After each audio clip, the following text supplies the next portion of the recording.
Live. We're a few minutes early, but welcome to the Condor DM show. And why are we live? Because, sometimes I walk in, I'll look at the go live thing, and some reason I see a question mark on the end. I'm just like, yeah, sure. Why not? Let's go live.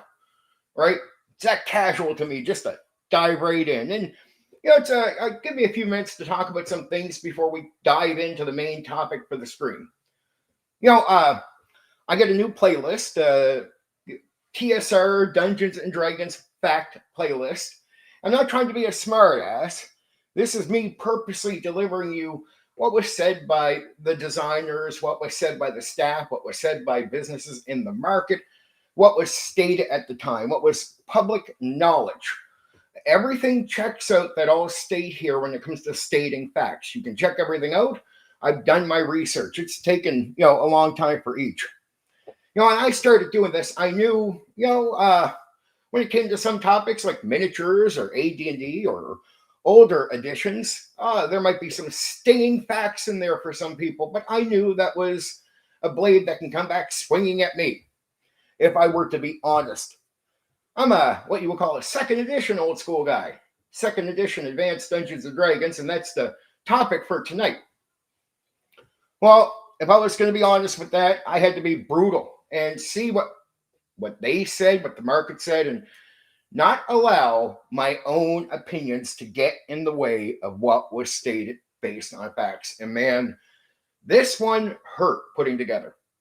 Like, I won't lie to you. It hurt. It hurt really putting it together because there's some things in there I don't like, I don't agree with, but it is what it is. And if I am to have any credibility with you guys when you come watch your stuff, I figure tonight is hey, Black Rose, good evening. Tonight's a good test night. And Black Rose is a second edition person, so I'm going to go over the brutal truth of second edition. Be as honest as I can be about what the market thought, what the company thought, what people thought of it, the whole 9 yards, without putting my opinion into the facts. So I'll state my opinion separate. And I'll make sure it's clear when it's my opinion and not within what I'm stating as fact about this thing. Right? I want this to be a real record of TSR, D&D, and everything I cover here related to old school, I want to be real. Even the OSR stuff. It's all going to be fact-based. I mean, I'm excited. I have enough work done for some OSR streams already. Yeah. So this research, it takes a bit. There's a bit of help when you can use AI to help you research some stuff, put my notes together, do reading, make sure where my opinion is on something. Don't pretend it's changed, right? And even learn some stuff in the process of doing this, even as someone who has some really deep opinions. Now, I think a lot of facts will back up how I personally view the game, but there are things in there like the relationship from a second edition to third edition. I don't like it. Though I think there's there's nuance in everything.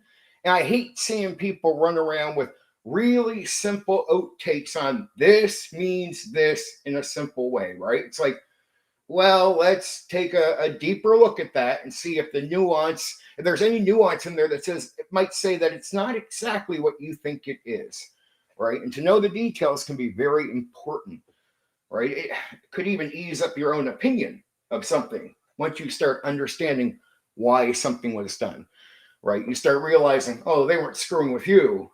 They had a purpose, right? A purpose that wasn't offensive to what you were looking for. We'll see. We'll see. In some cases, boom, we're going to go through the good and the bad tonight on second edition Advanced Dungeons and Dragons. And I'm sure there's some people out there that have felt a little sting from my recent streams on this stuff, from the stuff they like, that are going to be like, yeah, you're going to poke back like I'm poking myself with the stream. I'll put that up. That just has to be seen for a second. Just I know you're there, but of course. Just for a moment, highlight that. Go easy on second edition. My precious feelings are important to Princessy Snowflake as myself. Man, I was a little snowflakey looking into this stuff. I just like almost like, oh damn. Right? Like, cause it's I can imagine what it is to believe some of the stuff the old school guys believe, and they hear some of the facts and they're like, oh, I'm like, I'm reading something going, okay, okay. Just gotta be honest. It's not my personal opinion. It's just honest with what was said about it.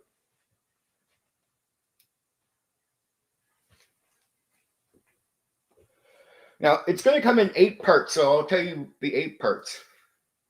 This is how I put this whole stream together, and this is how I do these streams in these parts. Right, the birth of AD&D Second Edition. THACO is next. Raw versus optional after that. The Satanic Panic. The Handbook Era. The Good and the Bad. What it actually was, and from Second Edition to Third Edition. Those are the 8 parts I'm going to do for the stream, and it is from the start, from the very birth of Second Edition to the very, very, very end, when you're looking at people that connected to Second Edition, leaves and goes to Third Edition. And there is connections there that I personally don't like, but there's nuance in there too. And I think it needs to be looked at before you say this is exactly what inspired that. Because there's a difference between what I call Second Edition as I know it, the core that early came out, and many people split Second Edition into sort of 2 main versions. The early core, and then that later, optional creep handbook run, where you could say a lot of that creeping stuff is more what inspires Third Edition and not the core Second Edition that people like myself started with and felt that was more of the game, right? That's why I didn't borrow. I'd say I don't borrow core rules from the Splat books. I'd say that most DMs would, because most Second Edition guys were already into the gimmick before the Splat books. The Splat books didn't even sell that well. So the influence of their rules onto our game is almost non-existent. And the stuff that I personally think inspired Third Edition, if you do want to look back at Second Edition, is stuff that most guys weren't using. It's like just later stuff that, fair enough, it was created and put out for it. I won't deny that. So there's some real stuff like feats. The idea of feats comes really particular in the Splat books in Second Edition. I get it. Tieflings are really more hinted at, I would think, in Second Edition, more pushed in ways that I like the old school view of them, but many people would accuse that of inspiring what you see going forward. I'll go into the details. I won't deny anything. You'll get the whole 9 yards here. We're going to start right onto it in a second, but we'll go over it one more time.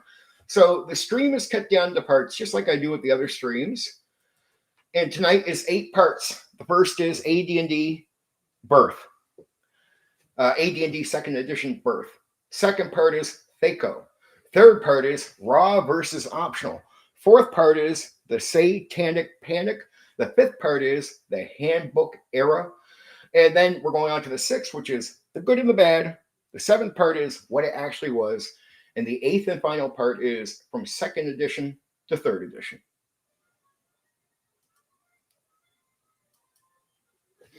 Oh, I played a bit more than a few times. A crazy amount of times, to be honest, probably more than I even exactly remember, but I remember playing quite a bit. And that's when I actually played Dark Sun. I how can I say this?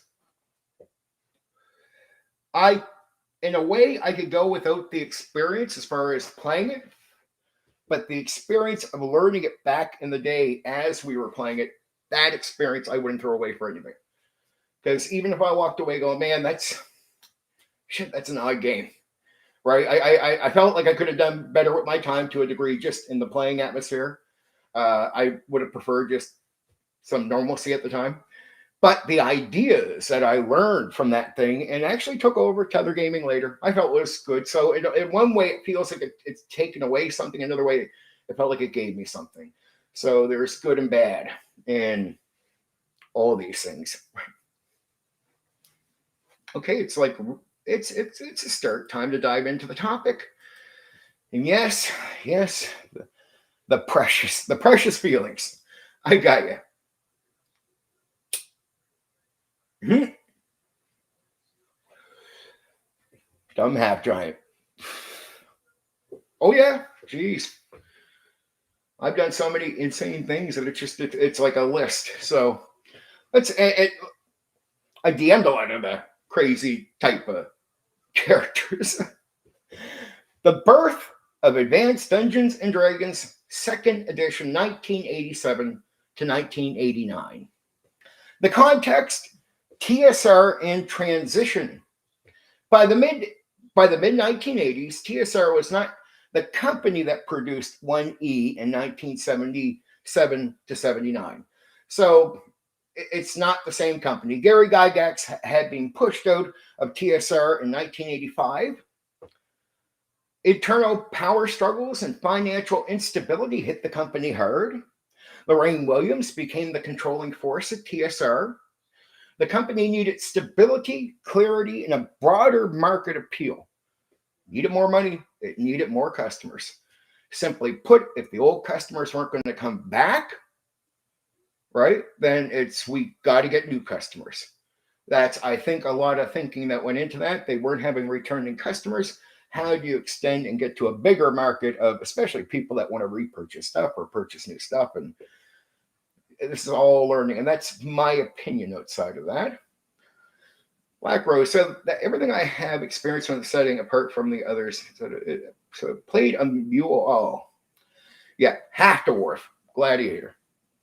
Everyone loves the half dwarf gimmick. Everyone. A mall, all right? A mall. The game line itself had problems. Advanced Dungeons and Dragons First Edition had, how can I say, through its products, created contradictions in the system. Unearthed Arcana in 1985 and Oriental Adventures in 1985 introduced what they called, even for what they were looking for, not balance in combat, but balance overall in the game, balance issues. Tournament clarity didn't match home play reality. Let me say that again. Tournament hardcore raw clarity didn't match home play reality. So the reality of most people playing at home is they're not playing this rigidly raw game. I mean, almost nobody is. A lot of people are playing with rules that they're told in the book are optional. So that's a huge difference between tournament play and at home play. Is tournament play maintains optional rules as raw. At home, many of these rules inside, and I put a few posts up about this, exactly what AD&D 1 expects to be raw at home and what you're allowed to break away from. I put a post up in my community comments area. You can scroll down and you can find it, which is just explain to you exactly what AD&D 1, and I go over it in my AD&D stream if you want to listen to that, which is, good. It's good. It's really deep dive. The Satanic Panic of the 1980s, and trust me, Satanic Panic Edition, yes, I get a whole section on that, Stephen. Trust me on that. That has to be brought up. How can you avoid that? How can you avoid that? It's so, there's influence, and you can't deny it. The Satanic Panic of the 1980s made TSR skittish about public perception. AD&D Second Edition was born in that climate. Not as a revolution, as a cleanup. Who designed Second Edition? The public face of Second Edition was David Zeb Cook, lead designer, primary architect of the Second Ed core books. Other key contributors: Steve Winters, John Pickens, Ann Brown, James M. Ward, which is less working on it, but just doing stuff after the fact, like editorial advisory. Later development and editorial staff at TSR also worked on Second Edition. This was not Gary's edition.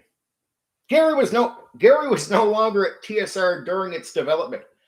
What did Gary say about Second Edition after leaving TSR. Gary had no role in the creation. Publicly, he was not hostile towards it, but he made it clear. Here's the truth. Second Ed was not his design. It removed elements he considered integral to the game.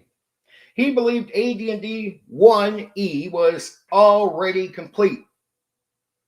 You don't need more. He later said, across a number of interviews, Second Ed was more, he said, sanitized. It was made to appeal to a broader audience. It reflected TSR's new corporate direction. He was not consulted in its development. Let me say that again. Gary was not consulted in the development. Personal opinion. Most of the game, and from what I've heard from Dave Zeb Cook, he wasn't really trying to change the old game in that fashion. So in a way, second edition is still in his mind is just a cleanup of first edition. He feels like he wasn't really trying to give you a new game. It's almost like he doesn't disagree with Gary. And there's no, in reality, I talked to Gary on Dragon's Foot about second edition, and he never felt it was an attack on him or somebody trying to slight him. He understood it was a continuation of his game with some stuff taken out, which he thought made it not the game he made. So he doesn't want his name on it. I understood that. He was very clear about that, and I respected that when I talked to him. But he wasn't hostile to it. He never felt the game was made as an attack on him. Right? That's personally what he told me. And I personally asked him that because that was one of the thing I wanted to know when I had a chance to finally speak to him. It's more family-friendly edition, Stephen says, with clean-up clarifications. Something in the vein made for a wider audience, of course, yeah. Yep.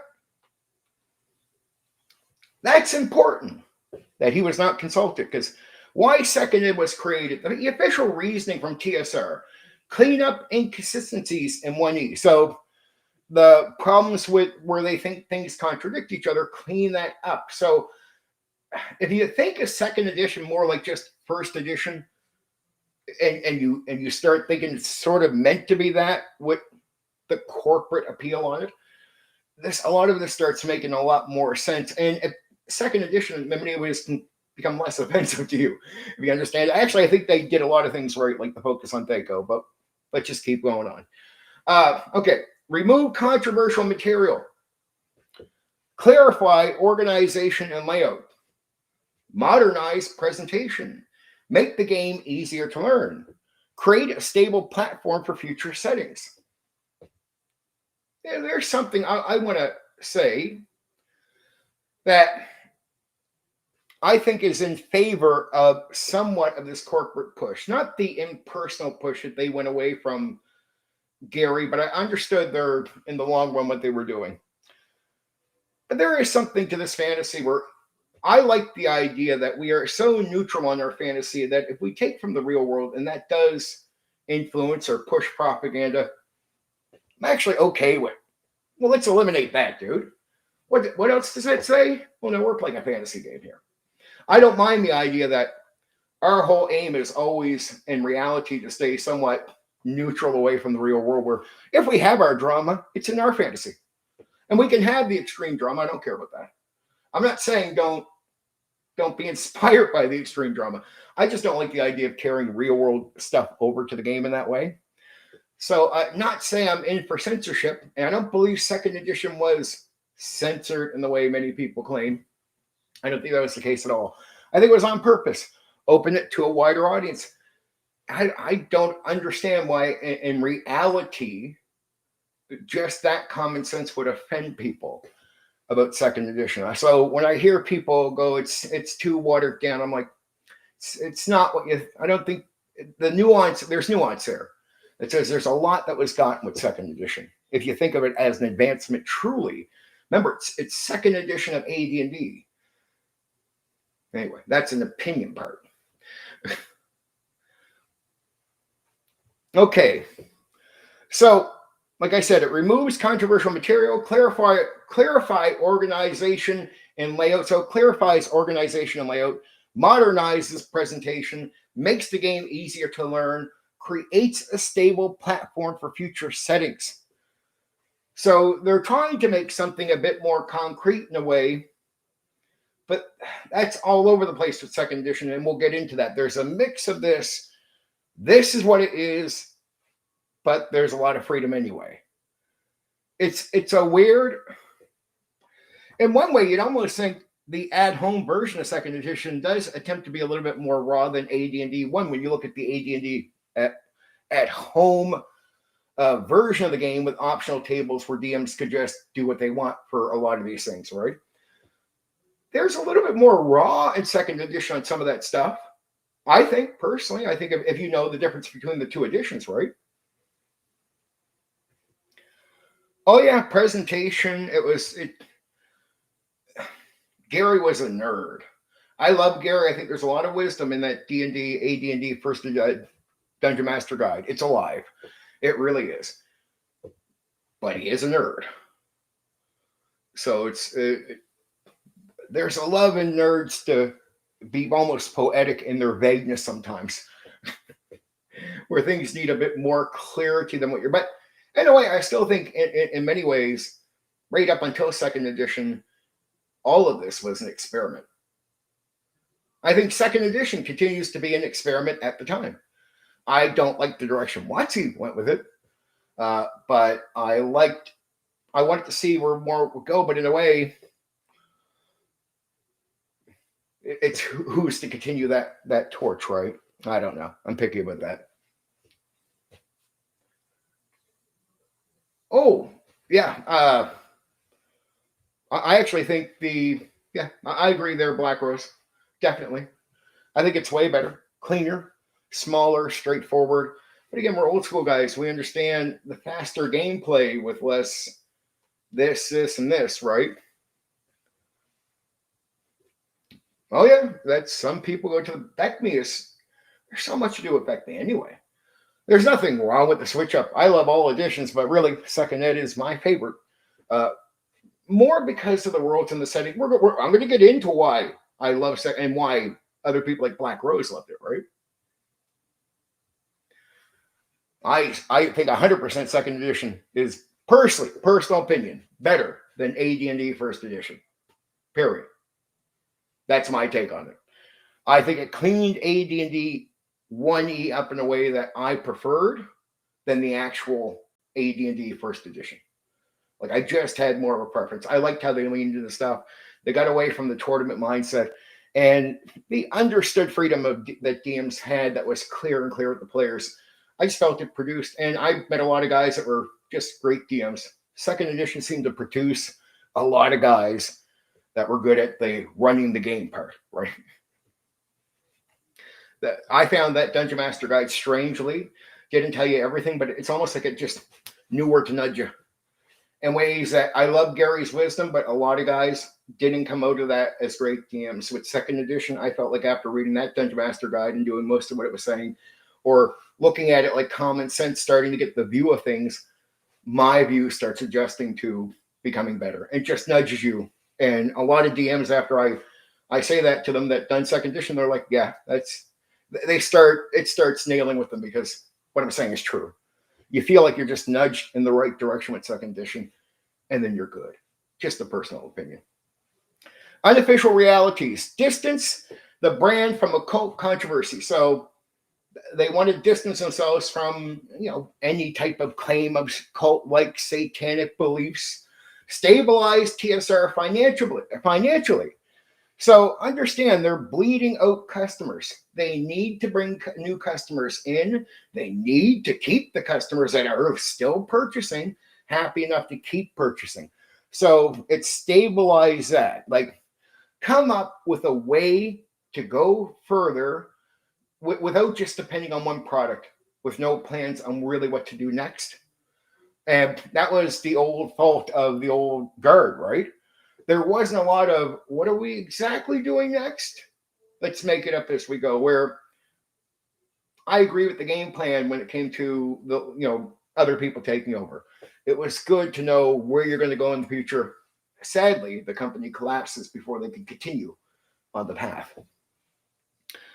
Create a more modular, publishing engine.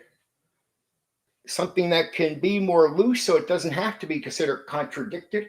It doesn't have to consider, like when you put all some other ideas in, you don't have to consider it like it unbalancing. Make it loose enough to handle this stuff. Reduce dependency on Gary's design voice. Now, this is where it just goes, instead of talking to you like Gary does, like at the fireplace, right? This one just gets rid of that type of talk, eliminates it, and just teaches you more like a manual would teach you a game. Like it just goes to cold teach. Oh yeah, home. I love Holmes. You were there on the old school one where I covered Holmes and Metzer and Basic, the whole 9 years. It was a good stream. Second Ed launched in 1989 with the Player's Handbook, Dungeon Master's Guide, Monster Manual, and it was a loose leaf format at the time. Major early removals: Assassin's Core Class removal, Half-Orcs removed from the Player's Handbook, Devils and Demons renamed, explicit demonology toned down, artwork became less grotesque, tone shifted. 1E had a pulp, sword, and sorcery bite. Second Ed moved towards heroic fantasy with cleaner edges. Design philosophy of second edition is core identity. Second Ed was about organization, modularity, campaign worlds, DM empowerment through structure, optional rule systems layered on top, optional, a lot of optional, everything. It was not trying to reinvent D&D mechanically. Note, it's not really trying to give you a new version of D&D. It really isn't. It just sees itself as simply, instead of like being a new edition with a new face or some, it's really trying to just clean up the previous work. That's the intent of the people putting this out. Core mechanics remained. Thaco, saving throws, their magic system, D20 combat resolution, armor class descending, but presentation was completely reorganized. The books read differently. Less Gygaxian density, more instructional tone, cleaner layout, more accessible writing. The real innovation, the engine for the settings. Second, it wasn't just a rule set. Oh, wow. It was a publishing platform. Within 3 years, it supported Forgotten Realms, Dragonlance, Dark Sun, Ravenloft, Planescape, Birthright, Spelljammer, Al-Qadim. 1E had modules, Second Ed had worlds. That shift matters. Oh yeah, that's the optional creep area, Stephen, that a lot of people talk about when those splat books start coming out. And trust me, I'm not ignoring that. I'm going over the handbook era. Right now, we're at the start of the stream. This is what I call the birth of second edition, the details I'm going over here. And then we're going to go through what I think are the most important areas. And trust me, I can't ignore the handbook optional era. So we're going to definitely look at that. I got that covered for you. Early reception. Veterans were split. Some said it just cleaned up 1E. Correct, in my opinion. But at the time, these were statements you heard. Others said it's watered down. New players said it's readable. New players, new to the second edition. Tournament culture became less central. How campaign world building became dominant. So now it's the setting building. Like it's how you make your world to be able to do your adventures as a DM at home. So it's the at-home game away from, it's not even the at-home game. There's still public gaming, but it's more like that, the at-home gaming. So what I'm saying is the at-home style is the style that starts to win over. And that's the style or, direction second edition goes. It just leaves the hardcore raw rules as written tournament play, right? Just leaves that behind completely. Okay. Straight truth. Light something up for this fucking statement. Are you ready to get your feelings hurt, Black Rose? your princessy feelings, well, statements like this might challenge it. Straight truth. Was second ed necessary? This is what the company believes. It's not my personal opinion. So this is how real I'm being. I'm giving you a statement that I really don't agree with, but this is what these people thought. This would be the real opinion if you dug in to the real facts. Straight truth. Was second ed necessary from TSR's corporate standpoint? Yes, corporate. That's part. From mechanical standpoint, not really. Say that again. From a mechanical standpoint, not really.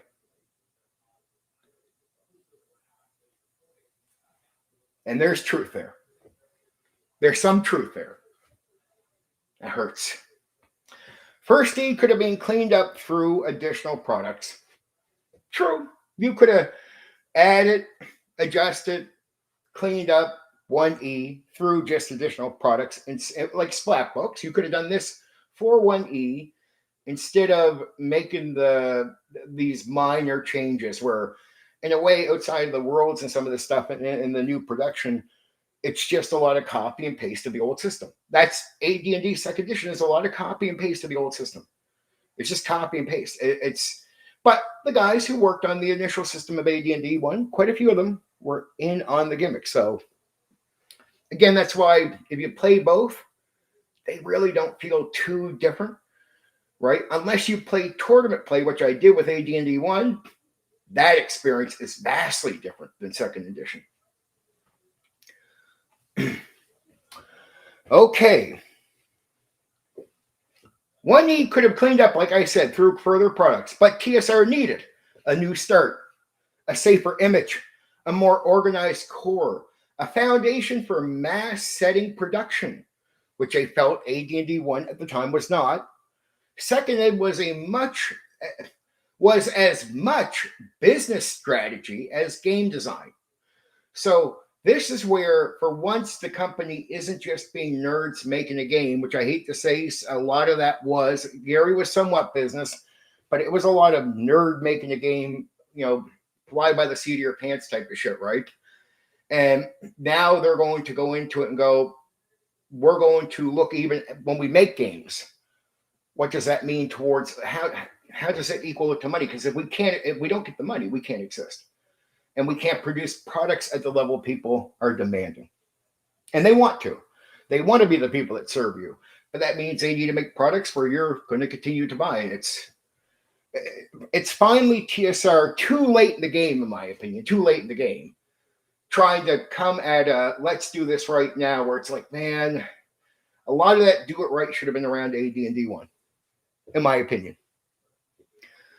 Oh, yeah, easily. With the core book, Steve, it's the same game. It's no problem. I've done it.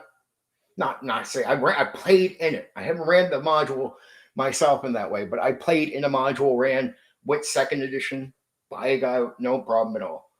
And that's all it is. He's just had his second ed books. He says, that doesn't matter. We're just using Thaco. This is AD&D. If you stop thinking of second edition more like just another game, it is just AD&D with a package on it to a degree. It's almost like the company trying to do its own OSR. But I like it better, personally. This is my preferred. AD&D second edition was not a rebellion against 1E. Oh, yeah. AD&D, let me say this again. AD&D second edition was not a rebellion against 1E. If you really understood it, I was really confused as to why some AD&D 1 guys were so opposed to it, but I think that was more nerd rage. It just never made sense, because it didn't seem like a game that was saying, you're dumb or you're bad. Just a slightly different take. Got away from things I thought were good to get away from. It was a corporate stabilization project after Gary Gygax left TSR, designed primarily by David Zeb Cook. Second ed cleaned up organization, removed controversial material, and built a modular engine that allowed TSR to launch the most expansive setting era in D&D history. Very true. You can't deny it. AD&D 1 wasn't set up for that. Obviously, it starts breaking as you start trying to expand out. They need a system that doesn't break. They made second edition for that, and second edition actually achieves it. Mechanically, it remained AD&D for the most part. More understanding of the freedom. It shifted tone, though, from pulp danger to heroic fantasy infrastructure.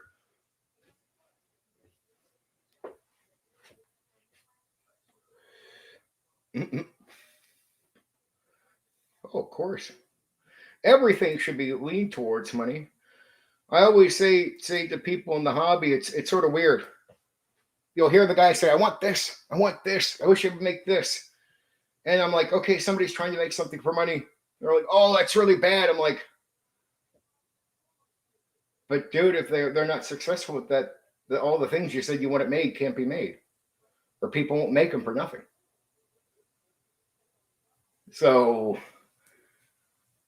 do we criticize the way they have to do things to produce what you want? Because if you call it the thing they have to do to be able to make the thing you want, it's a weird. It's like, dude, you should be backing them, going, well, make something good so you can make money. Don't be offended by people trying to get some dollars out of you. That's how these companies go forward, right?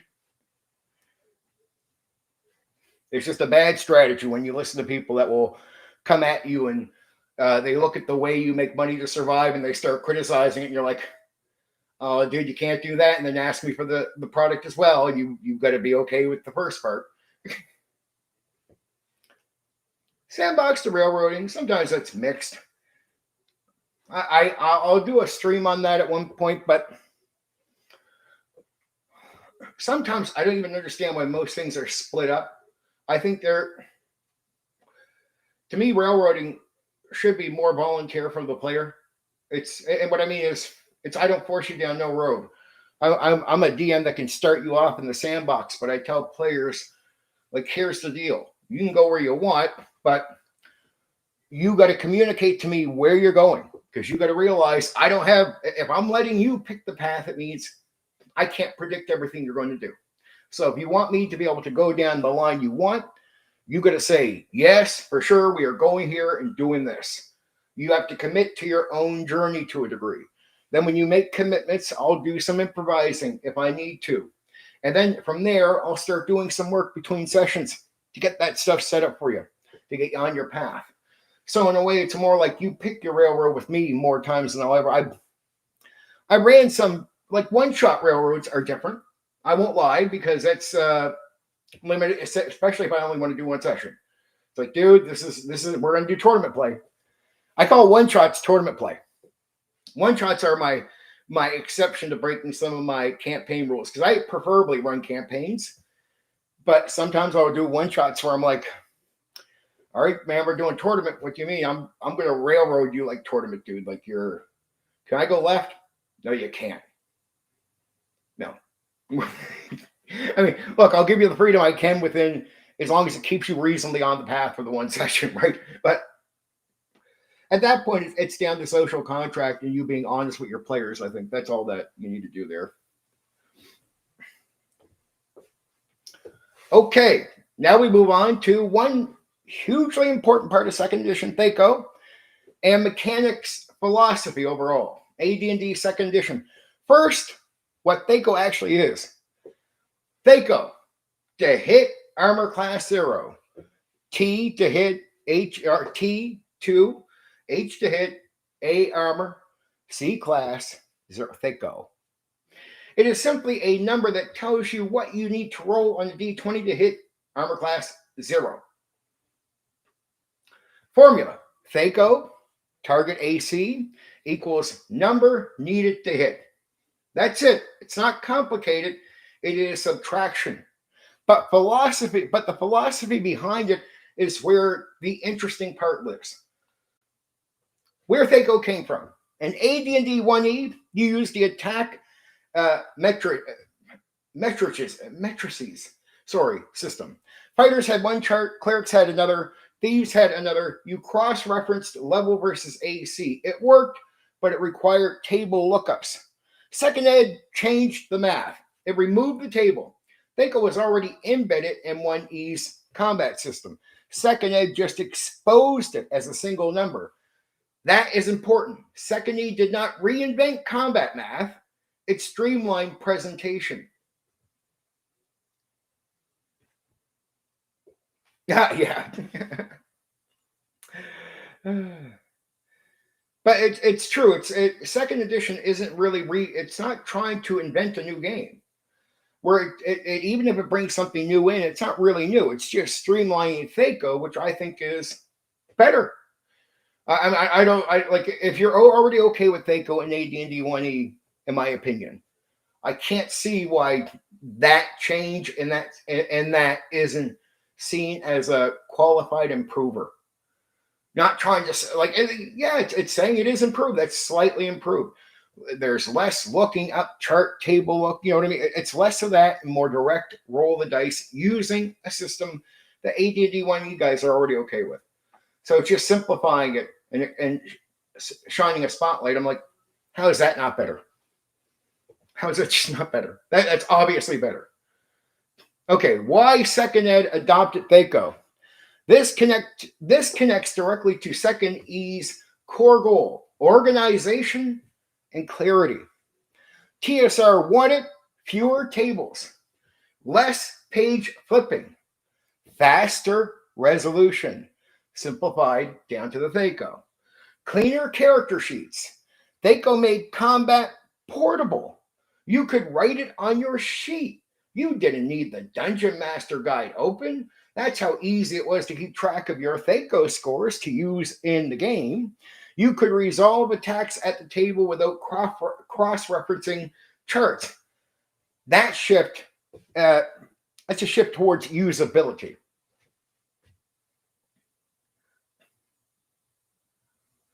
THAC0, yes. I see. They still use the term THAC0 to a degree, and when it just Second Ed goes, we're just going with THAC0, and to me it's an obvious improvement. It's easier to use. That was the point of it. They were purposely trying to make things better with what you already knew. So to me, streamlining it, making it faster. It's like I don't see. Even if you don't want to play second edition, you can't tell me that's bad. That's slightly faster and better. Philosophy of Second Ed mechanics. Second Ed was built on 4 mechanical principles. 1, backwards compatibility. It had to feel like AD&D. Modules from 1E had still work, so descending AC remained. Saving throws remained categories. Magic remained as it was. Class-based progression remained. They did not modernize the math. They reorganized the math. So again, this is less about changing and more about cleaning up. And it lives up to that, a lot of their work. DM authority over system precision. Second Ed assumes the DM interprets edge cases. The system is a framework. The math is adversary, not sacred. This is why combat modifiers are broad. Situational bonuses are flexible. Non-weapon proficiencies are optional. Initiative systems are variable. The system does not aim for tactical precision. It aims for rulings with structure.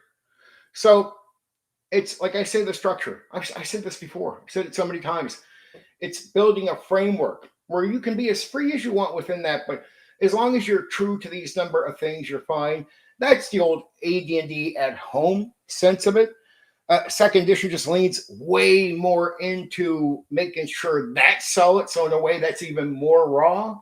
But then the freedom outside of that is even more emphasized. The DM can do whatever they want with all these other areas of the game, like overstating the freedom. So it's drilled at you that you can keep doing whatever you want. You can do whatever you want here. You can do whatever you want here. It's your DM's choice, DM's choice, DM's choice. You see that all throughout the second edition material. Modularity. THACO works with optional weapon speed rules, optional critical hit systems, optional combat and tactic grid rules, optional specialty priest, optional kits. The math had to be simple so expansion wouldn't break it. Remember what I told you earlier? It's 1E could be broken by the expansion. They needed a system that was already intact in one set that was not easy to break and do new things with. This is why there's so much freedom that's comfortable with second edition. This is why DMs vastly are different from each other in second edition. This is why they do so much different things from each other, because they do it with a security that, yes, if you talk to us second edition guys, we're true to this, this, and this, and this. We all are, no problem. We're probably even more solid to that stuff than some of the AD&D 1E guys that I've encountered that are even more freehand with their games sometimes, right? Second edition guys, I find all stick more to the raw properly. But where they have freedom, they can go, that's the, but it's because you can do that without breaking the system. And once you know you can do that, you do it. And the guys designing more products for second edition understood that as well, not just guys like me. So you could make expansions over and add all this stuff, and the game would always support everything. It just was made for it. That's why they don't care about expansion with second edition splat books. It's because at the end of the day, the game is exactly made to deal with that situation. So the simplicity is intentional. 4, human readable rules. 1E was dense. Second ed reads instructional, like a proper manual. THACO fits that. Instead of consult table 7 fighter attack matrix level 4 to 6, your THACO is 17. Cleaner, player facing, portable. Was THACO flawed? Let's be honest. The confusion came from descending AC. New players think in ascending logic. Higher number, better. In AD&D, lower AC, better. So lower armor class, lower THACO over time. Subtracting target AC. It feels inverted. But mathematically, it's identical to modern ascending AC systems. So in a way, you're all still using THACO, but reversed, right? Just saying. If you flip the axis, it becomes D20 plus attack bonus. Armor class, same math, different presentation. So in a way, even with the more modern stuff you're getting, it's still the same math that was originally used for this. Again, just flipped on its head. What THACO tells us about second edition, it tells us this. Second ed is conservative. Second ed is transitional. Second ed respects legacy math. So it's not trying to change the game in that way. It actually respects what AD&D 1 is. Completely. See, this is supposed to be an attack on Gary. I don't know how. When you understand the game, it respects a lot of what Gary put into his game. It respects AD&D in many ways. So I'm glad he wasn't hostile towards it and sort of understood that part. Second ed prefers clarity over redesign. Second ed modernizes form, not structure. It is evolution, not revolution. So it's not a, oh, we're putting AD&D in its place and we're trying to jump. No, we're going to show our love to this game, and we're just trying to do some things that instead of doing further products, we'll just make a second edition and do the improvements through that. So in a way, again, it's hard to see how the game is an insult when there's already broken factors about AD&D 1 that they could have fixed with further products, but that means this is how it's seen at the time, that it's broken and needs to be fixed in some areas. And that's because they want to expand. And Gary's like, I love the game as it is, but he didn't disagree that the expansion was needed, and the expansion failed. And I don't know, when I looked into it, I didn't see him say much on that, and I didn't talk to him personally about the failure to expand in AD&D 1, where it broke the system a few times, like it started snapping shit, how he felt about that. And ironically, I did find out he agreed that expansion was important. So I'm like, well, then what do you plan? And that the idea became fix AD&D 1E through further products so you could do the expansion. Well, what if you just said, let's not bother doing other products, let's just do a second version of it, and we'll put the new stuff there. And that's what second edition becomes in that way, with some other things like, reacting, of course, to the controversy. And if you have this much heat around the product and you're having a hard time making money with it, how can you keep going forward with just that product with such a bad legacy on it, right? And the sales aren't there, so they had to admit it. And I think they just needed a new face cleanup. Oh yeah, Hyperborea is loved by a lot. I want to know what the reason I decided to do that. I'm doing that stream Hyperborea is because so many people keep talking about that thing. So I'm like, okay. Contrast with 3E for perspective. When Wizards of the Coast released Dungeons and Dragons Player's Handbook, they flipped to Ascending AC, base attack bonus, unified D20 mechanic. That was a redesign. Second, it was not trying to redesign D&D. It was trying to stabilize it. So second edition is taking what's in AD&D and focusing on something else that's a part of AD&D, where third edition is trying to remake the game. Like it is a redesign of the original format. Second edition is not trying to redesign AD&D. It literally is meant to clean up, or where it does make a change, it's not really even a change. It's a, let's just present the THACO without the tables, without the same thing. Let's just do that. So again, it's not trying to redesign. It's only eliminating one thing, but there's something else here to take its place that already exists in the system. Bigger mechanical philosophy in second edition. THACO represents something bigger. Second ed, trust the DM. Simplicity, backwards compatibility, gradual expansion. It does not pursue tactical precision, mathematical transparency, unified mechanics across subsystems. It is a toolkit engine, not a tightly unified system. So it gives you the base, but in a way that raw base is still not a full game.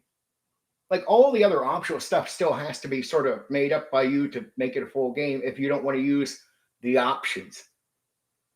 Right? So if you use the options in a way, they are giving you a full game. So there's a game, but really 30% is a game if you want to sort of make something of your own stuff.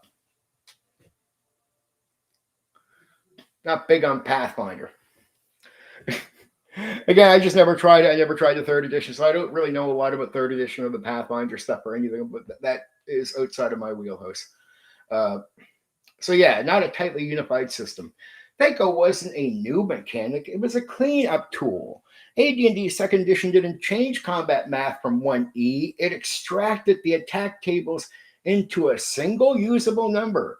That decision reflects entire philosophy of second ed. Preserve legacy structure, improve usability, and create a stable platform for expansion without rewriting the game. Again, it's the company took AD&D 1E people serious. You were loved and cared about, and they gave a damn about AD&D the entire time they made this system. It's a shame that wasn't better communicated to the customer base. Some would say that, Stephen. There's a lot of guys around the old school now that love 3. Just being real.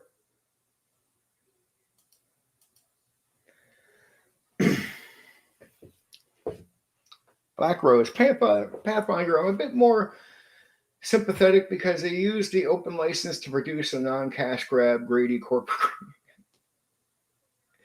I've heard about this, but I'll be honest with you guys. I have not did a deep dive on Pathfinder. It's one where I personally didn't put time to looking into, or I hear about it the same way a lot of people do, but I've never looked into it because I've never played third edition or 3.5 or got it. Like WotC D&D to me, or whatever you want to call their game, I've only for the first time in my life tried it recently, which was playing a little bit and then running a bit of 5E Dungeons and Dragons. There you go. That's the most. Before that, it's all other games outside of TSR, my own games, and TSR D&D games. And even some other stuff inside of TSR I've done over the years. Okay, AD&D 2nd edition. Raw versus optional mechanics. What was truly core? 1989. The real Raw foundation is only the player's handbook, the Dungeon Master Guide, and the Monster Manual. All 1989. So in reality, no matter what comes after that, that's the game. What it's really saying to you is, if you're going to judge 2nd edition, in my opinion, you judge it on those 3 books, nothing else. That's it. If not those 3 books, it's not core 2nd ed. Let me say that again. If it's not in those 3 books, it's not core 2nd ed. So all books beyond this, to me, shouldn't even be part of harsh criticism of 2nd edition as a game in itself, the core.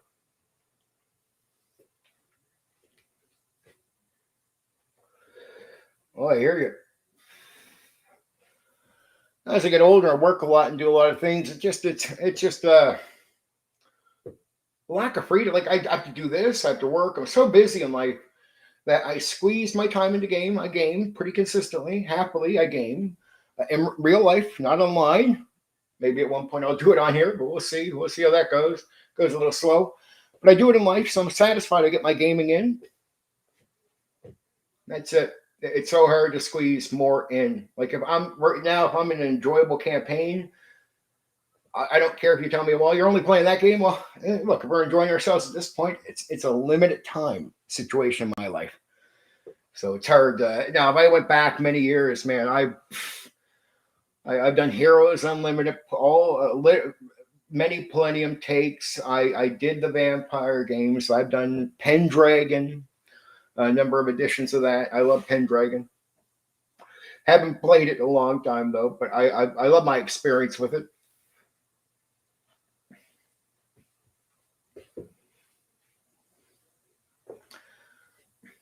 Yeah. I like 2nd edition art. I think a lot of people say that's true. Raw versus optional mechanics. So again, what was truly core? Player's Handbook, Dungeon Master Guide, Monster Manual. What was mandatory raw?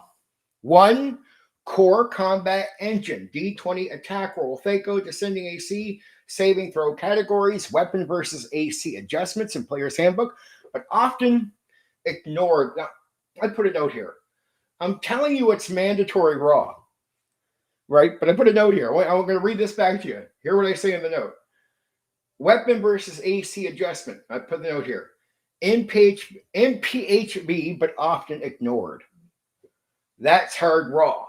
Now, I finished it off with hard raw, but go back to the part where I say it's often ignored. This is, I say, the fault of the 2nd ed writers, or the people that put the book together. You talk to a lot of 2nd edition DMs, they tell you, I can do anything. You'd be like, well, what does anything mean? And some of them would be like, think it means way more than it does. But it's because you're so empowered to do what you want. It's so, like, the DM's choice, the DM does this, it's up to the DM. That language is so spread out, you feel empowered to control every part of the game as the guy running it. You really do. You start having this attitude. It's like weapon versus AC adjustment. This is an expectation of hard raw, mandatory raw, and PHP, but often ignored. Anyway, on to number 2. Vatican spell casting, memorization system, spell disruption rules, casting time, non-optional. See back, remember the hard rules with core combat engine, D20 attack roll, THAC0, that's mandatory for the combat. Spell casting, memorization system, spell disruption rules, casting time, not optional. Let me be clear, this is raw stuff for 2nd edition. Class structure, fighter, wizard, cleric, thief. Bard reworked from 1E, yep. Paladin and ranger as subclasses. No assassin, no monk, no half-orc. That's 2nd ed defined baseline.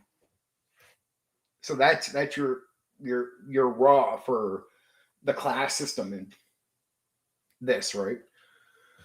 Number 4 for raw, ability scores and adjustments. Percentage strength, percentile strength, I mean.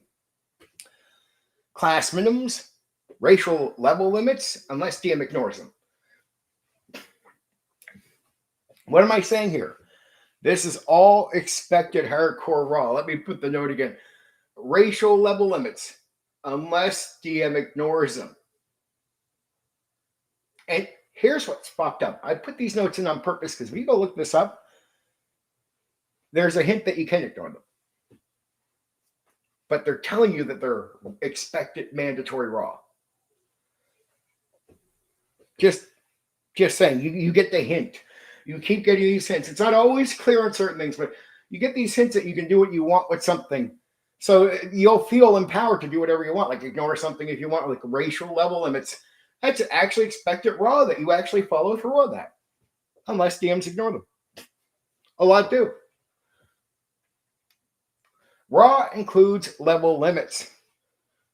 That's the racial. That's important because most tables quietly remove them. Now, here's where it gets interesting. Second Ed was designed to be modular from day one. The PHV and Dungeon Master Guide are full of phrases like, the DM may choose, optional rule, if desired, which means even the core books contain optional systems. So the core books are not as raw. They're very free. Very free. Star Frontier, that's an interesting one.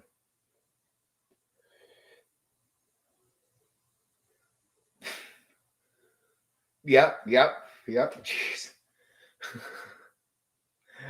Oh, very true. Optional rules inside the core books. Let's talk about optional rules.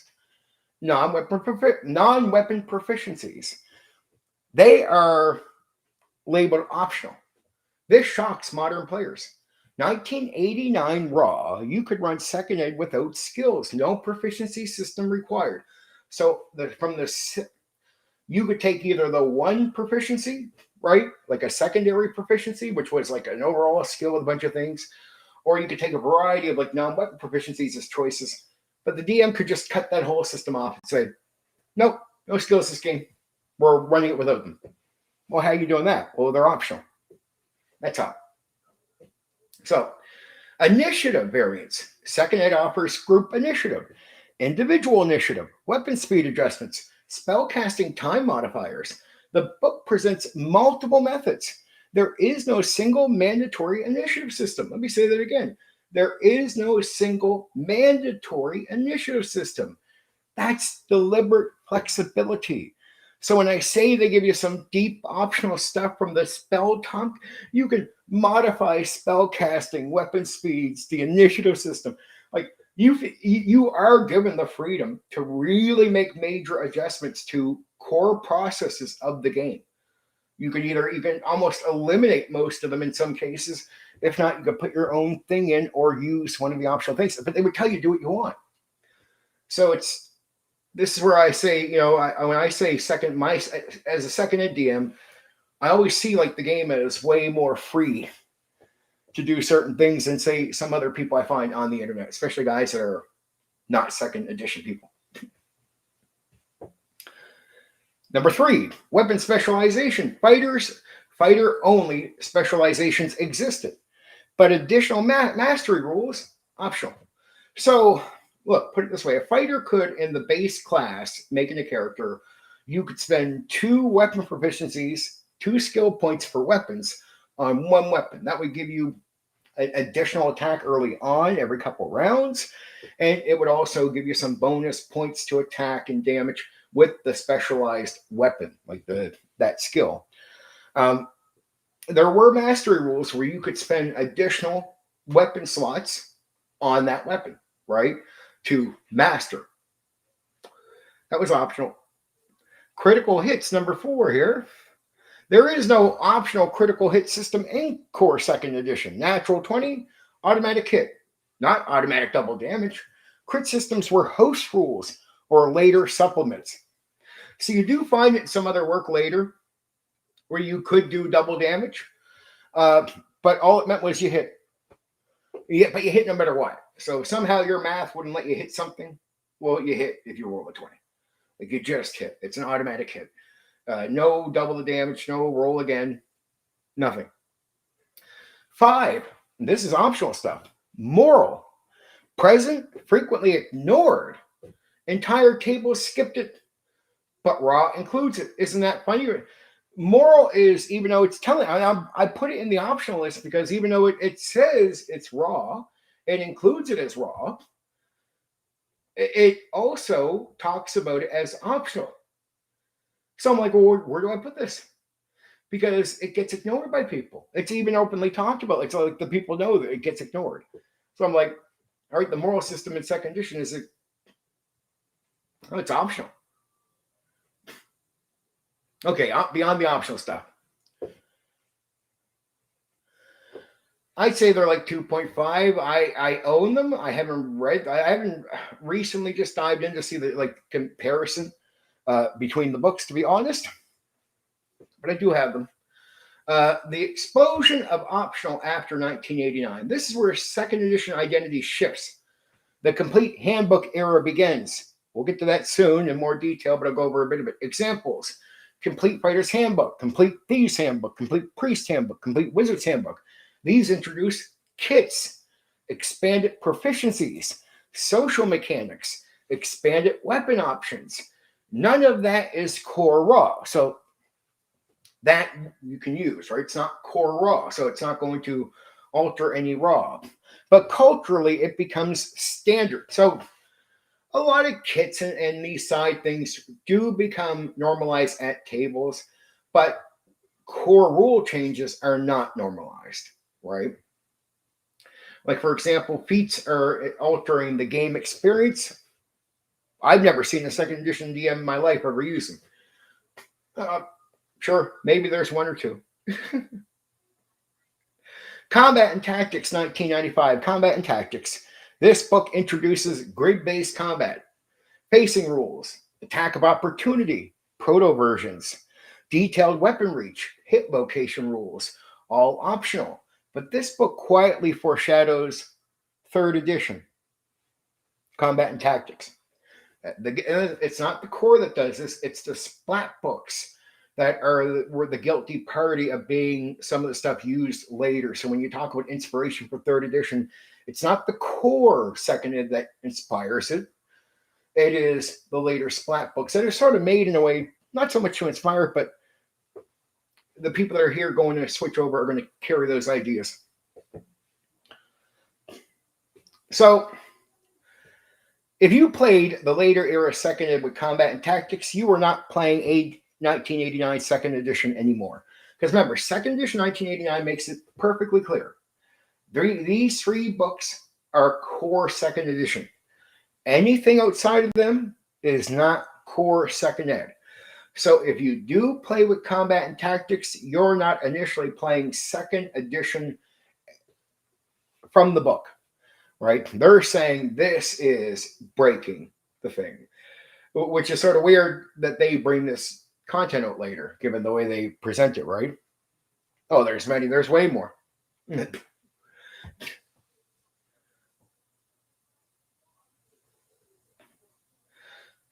On drive-through, there's the green covers put out by WotC for second edition. I hear they cleaned up some of the stuff. I don't know if they honestly made changes, and I haven't used them to game with. I haven't had to. I have my old books, right? So maybe I just haven't looked into it. I don't have an opinion. So sorry about that. So what was true second ed? Here's the clean truth. 1989 second ed is mechanically simple. Mid-90s second ed becomes mechanically heavy. The more supplements you add, the more it shifts away from its launch state.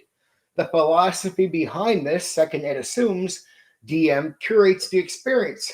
See, it trusts us. So in a way, It's not worried about putting anything out that might. It's like you do what you want with it. They think we have this attitude, right? They're not wrong. It does not assume full system adoption, so they don't actually expect you to use this stuff, which is wise. They just want more money. A lot of this is money, but mixed with some ideas they do want to put out there. So they don't expect a full system adoption, and most never did. Most, pretty much all. Universal table consistency, standardized tournament play like 1E. See, they want their raw to be standard. That's where I say most of the raw stays pretty good. So there is an attitude of that 30% is more like a stiff raw, like tournament raw, like pressure raw to it, make sure the expansions can be handled by the system, right? Black Rose, complete elf book is good that Steve Kennedy was talking about there. I love and Black Rose says, I love the take on elves entering the Revere when they go into trance sleep. Yeah. You know, what saddens me about elves, they're hard for most common people to play right. So it's when you get over, it's better and you can sort of accept it, but it is hard for a lot of players to, I guess, do what you would say they read about in the book. It's hard to get just average people to pull some of that stuff off. Okay. Second Ed is a campaign first, not an event first. There's a major shift from 1E tournament culture. What most people actually played from experience and historical accounts, most tables used non-weapon proficiencies, the skills. Ignored racial limits, ignored weapon versus AC modifiers, used host rule crit systems, simplified initiative. This is true for most people. Cherry pick kits, yep. Meaning very few groups played strict raw. But that's not because raw was unclear. It's because second ed was designed to be modular.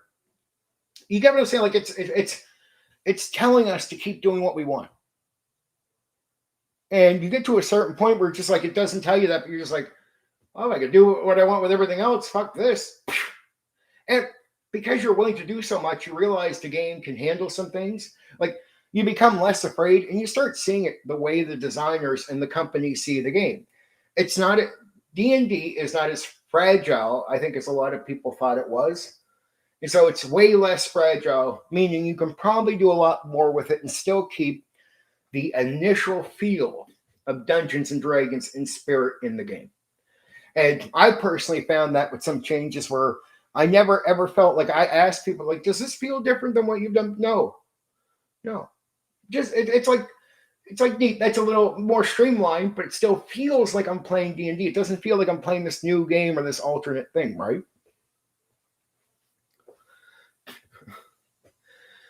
Free gaming. I'm not really. We'll go over the details about Hyperborea. I probably showed that one. It's a unique setting. Second ed is a campaign first, not an event, as I said. So, contrast with 1E. So this is comparing to 1E. 1E contrast with 1E. 1E dense, rigid in presentation. Optional rules exist, but are buried in text. Second ed clearly labels optional systems. Invites, let me say it again, invites customization. Invites it. This leads to greater variation between tables. Remember what I told you? It's like, you meet one second edition DM, doesn't mean he's going to be, and his game will be like the other guys. Like the variation will be so different between tables. It can be like a different game in that way. I call it a DM taking ownership of the game and making it putting their thing on it, and then they have to attract you to their table. I always thought there was an honest way of doing this, right? The honest take. If someone says second ed was bloated, ask, which year? 1989 or 1997 with 30 supplements layered on top? That's it. Let me say that again. If someone says second ed was bloated, ask which year, 1989 or 1997 with 30 supplements layered on top. Core second ed is clean. Late second ed can be mechanically dense. Those are two different experiences. In many ways, two different games. AD&D second ed core rules were actually lean, but TSR designed it as a modular engine. From day one, initiative proficiencies and many subsystems were optional. As the 90s progressed and splat books expanded the system, what people remember as second edition often isn't the 1989 rules. It's heavily customized versions. That flexibility was a feature, not a flaw. So a lot of people remember second edition being so unique from the next guys or even what they read in the book sometimes because their DM ran with all kinds of host rules and their own stuff and like sort of like an altered version to each one you run into. I want you to understand that's a feature, not a flaw. So that's by design that us DMs take the game that far. Whatever, it's almost like saying whatever you need to do. First off, the game can flex and handle what you're doing, and we found it could. That's what they realized. They realized we could do that. Then it's all about keep the customer happy. So we're going to give you complete authority on the table because you're the guys out there, DMs, doing the work like public DMs like me, keeping customers around, right? Being the guys that are going to do a lot of purchasing of products. So once you realize most of your customers are DMs and not players buying multiple books, and that's what TSR discovers, they start trying to treat us better. And second edition is a more respect for the DM, in my opinion, in some ways, more than first edition. It's a direct built into the system that the DM has this overwhelming authority, and there's no say in the other way. And it's good because our players seem to just understand that. It was so refreshing to run into people that seem to just, these are second edition guys. They all get it. I don't actually have to explain to them. Nothing. They get it. New people, yeah, they learn, but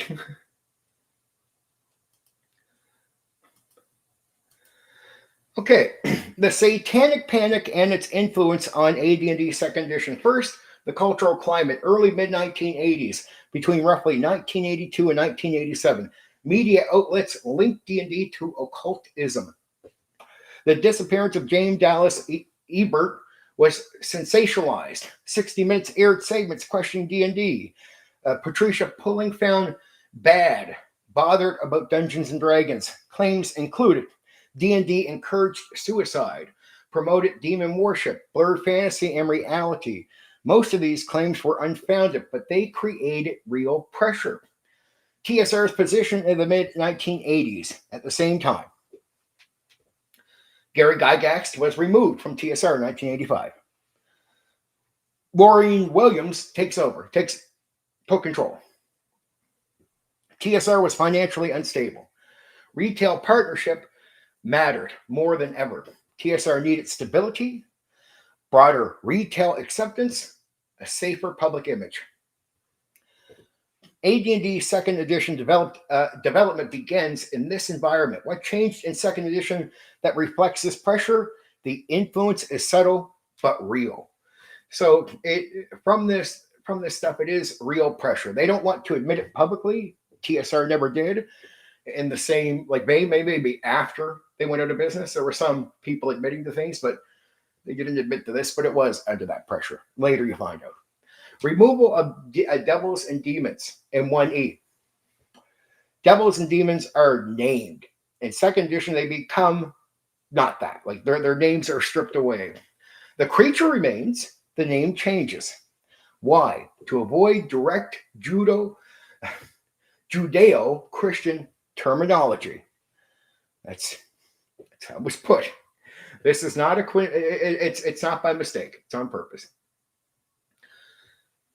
Number 2, Assassin's class removed. The Assassin class disappeared from the player's handbook. The official reason: it did not fit heroic fantasy tone. The cultural reason: a class centered on murder for hire didn't help public perception.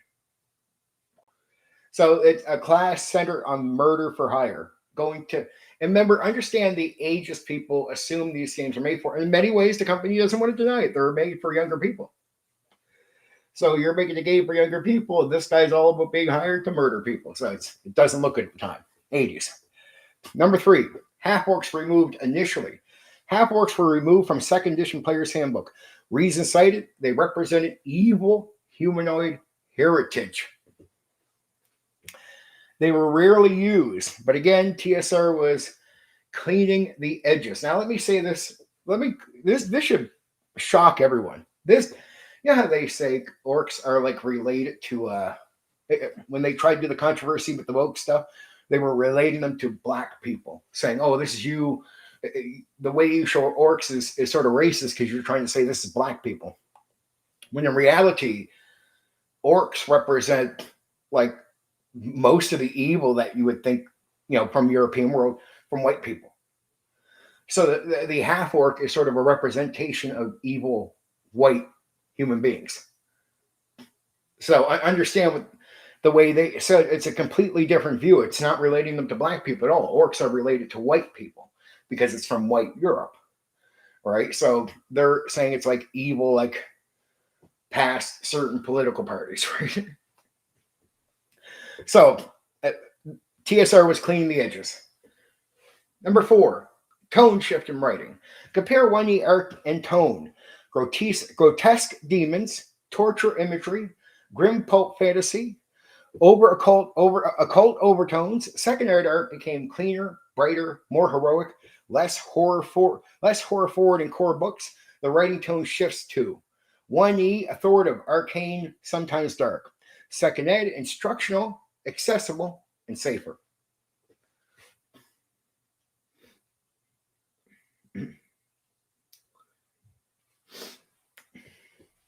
Did TSR publicly say this?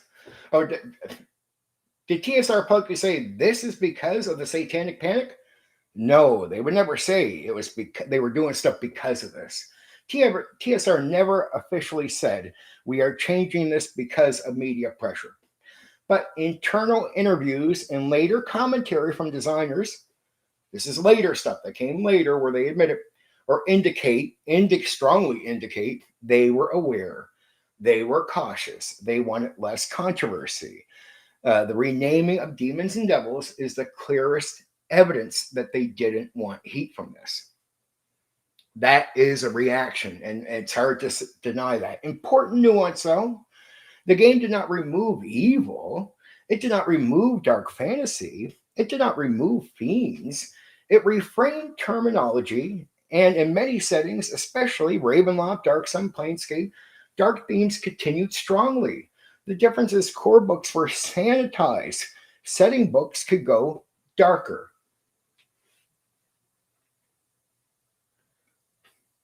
Yeah, but game mechanics was better with 2nd edition. So there you go.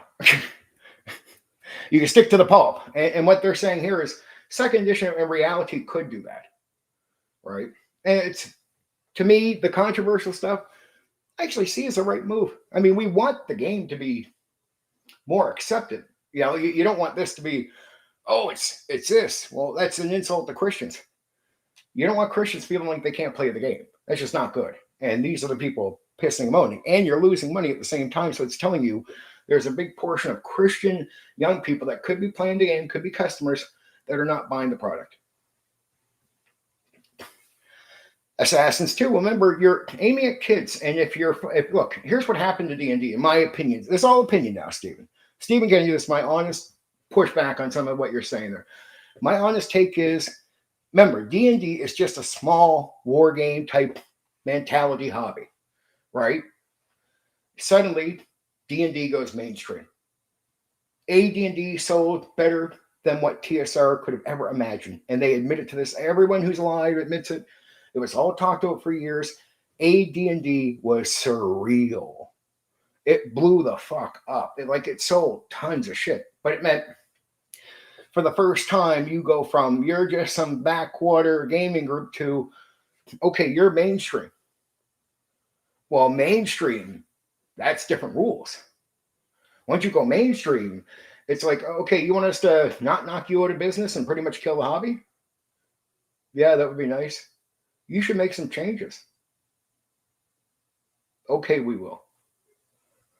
That's see, once you go up to the top of the mountain there and you're getting close to that, that's I hate to say it, that's just a reality. I hate this is the business part that nerds don't get. It's like, how do companies keep going forward and serving you and doing all this stuff if they don't make the money?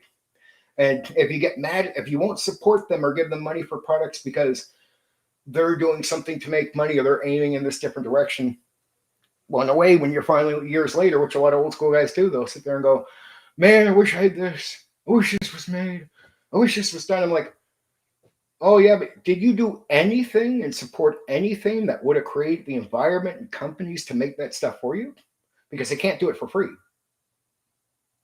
Did you do any of that? Oh, no, you didn't? Now you're talking about not having the thing? Oh, maybe if you put some money over to some stuff, you get the thing. That's how that works. That's how the market performs for you. And when TSR didn't get the money, that's going to knock them out of business, right? That's why you get the WotC takeover, which is sad. Sterilized version, but gameplay perfectly fine.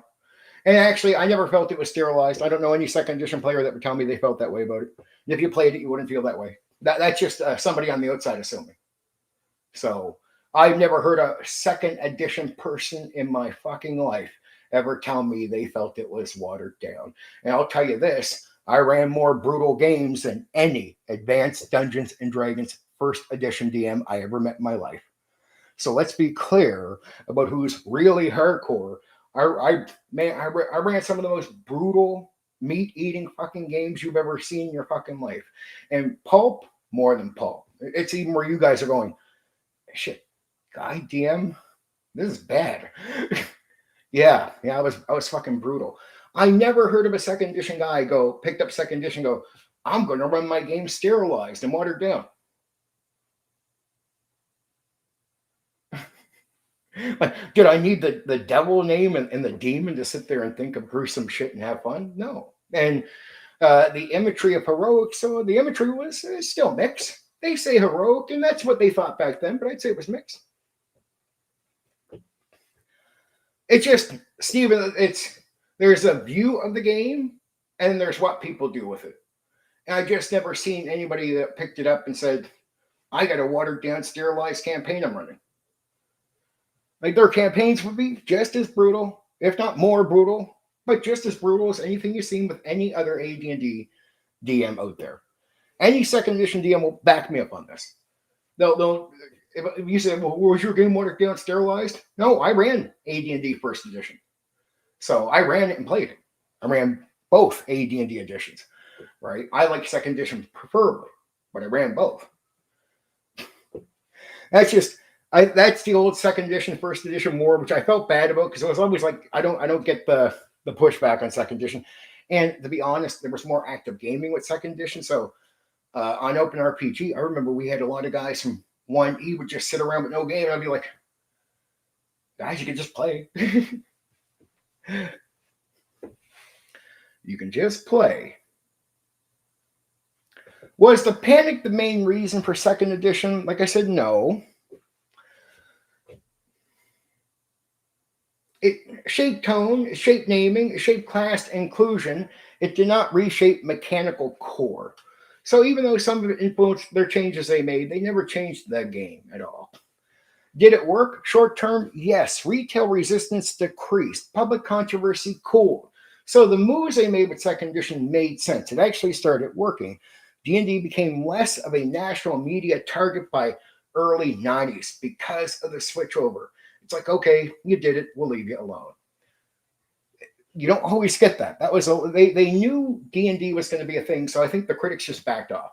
It was exploding too much. So as they're giving out critique, they're still getting pushback from the actual people that played the game, not just the people designing it. So in a way, they start getting pushback. The media does, and the second there's a change, it's almost like, okay, we'll leave you be. The drama really does just go away. Long term, the panic faded regardless, but TSR had already repositioned the brand. The irony, by the mid-90s, Planescape and Dark Sun were far more intense than early second edition core. I mean, some of this stuff is more intense than even the AD&D stuff. Once you start getting to this expanded stuff, it gets crazy. So it's an ironic twist that even though it seems like they sterilized, later it just seems like that just wasn't really the case. They did a few things to appease some people, but for the most part, the game was fine. Like, you could still play like they say the assassin was gone. I was like, no, it wasn't. They just didn't call it the assassin. But anytime you could play a thief and go kill people, and there was all kinds of tricks to do it. So it was like, I don't know, it's all bullshit. I suppose it's just some renaming. So, and then it cleaned up the system. So you have a somewhat worked for majority, but a better system overall. And it's only making AD&D itself more improved. So it's improving the system. The drop the gameplay to me always hurt because it was the gameplay was better for the realms, the worlds, and to ignore that stuff was painful. I don't know how people could. By mid-90s, like I said, the game became darker again. But by then, the cultural panic had largely passed. So now they're back to being able to do stuff without the heat, right? But they've learned their lesson. Now they're not just clearly naming something after a real-world devil or something, or bringing real-world stuff in to cause controversy. Now they're going really dark, but they're creating that. They might be inspired by real-life stuff, but they're no longer just using real-life stuff. So they start separating. It's more like, oh, we could bring a guy who's devilish, like from the real world in character, but just not call him that. Just make a character that is like him. Like I talked about the Kuratura the other night, where they made a version of Genghis Khan, but of course they didn't call him Genghis Khan. It's not moving real world, and they learned from that. It's just issues with that stuff. So stick to fantasy. I always thought that was a better way to do it. The balanced truth. If someone says Second Ed was censored, that's not true. If someone says Satanic Panic had zero influence, that's also false. It influenced tone and terminology. It taught them the lesson to not use real world shit. That's all it did. That's the real pushback. It's like, oh, let's not call our assassins assassins. The game is made for kids. It's more common sense, but the thing is still really in there. It did not fundamentally change D&D mechanics. AD&D Second Ed wasn't created because of the Satanic Panic. It was shaped by it. So it was coming either way. Devils became not devils, right? They became something else, just renamed, but the same thing. So in a way, it's still the devil. The assassin didn't just disappear, but in a way, the term, the name, the label disappears. The tone became more heroic, though, and less pulp occult. But at least on the initial selling of it. It's like, here's a more heroic game. TSR didn't rewrite the game, but they cleaned its public image during the time when D&D was under national scrutiny. Here's where I find it funny with some AD&D guys out there, first edition guys. I don't mean to pick on this, personal opinion. For years, a bunch of them went, the game is heroic. It's about being a hero. And then you go, well, okay, your game is less heroic than second edition. It's more pulp. It's, well, yeah, and they'll say, I'm not saying it's Steven's guilty here of it, but I've seen guys switch on a fucking needle. They realize their game isn't really heroic. And they're like, well, no, I like the pulp more than, okay, but yeah, yesterday you were saying you liked the heroic thing. So, a lot of old school guys pitch heroic warriors and all this, and they get mad at some of the twisted stuff they see with WotC. Like, they're not heroes. They're not like, I want to play a hero. And I'm like, do you really? How old school are you? Did you play second edition? They're like, no, I did 1E or OD&D or basic. I'm like, well, they're not hero games in that way. Second edition is more actual heroic in the sense that it really goes after that, right? It dials back some of the gruesome. Oh, definitely. Just to see the improvement, Stephen, that's the second you go in and you see a cleaned up version of what you're already doing, and you realize it's not really as watered down as you ever thought it was, or just some really basic, you start realizing it's fine. Actually, it seems to be made for some other things that, here's the thing, with additional products, this could have been just AD&D 1. That's what I'm saying to people like Steven or any AD&D 1 person out there. They could have just made this AD&D 1, but AD&D 1 initially wasn't flexible enough for additional stuff. It would crack really easy. So they needed, let's lay the law down on this for our own designer team so we know not to touch this stuff. And let's make some base rules for designing so the design can start fitting in. Mm-hmm. Yep. Okay. TSR didn't rewrite the game, but they did clean its public image during the time when D&D was under national scrutiny, which is the main aim.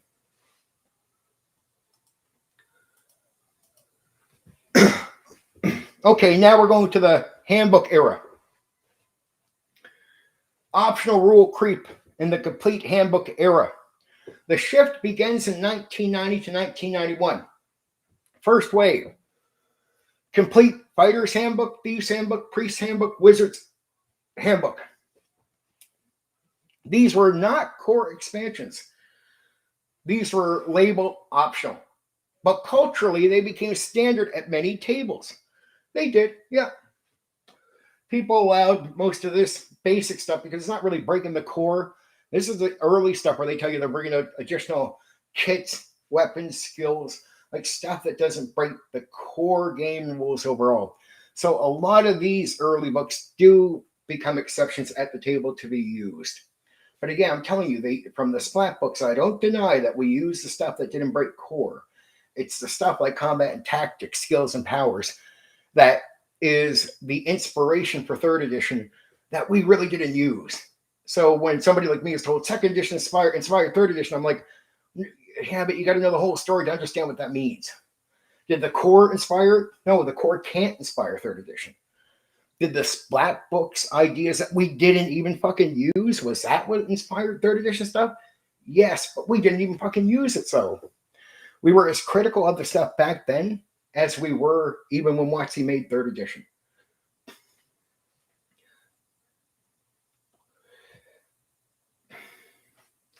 When the complete books introduced kits, this is the big one.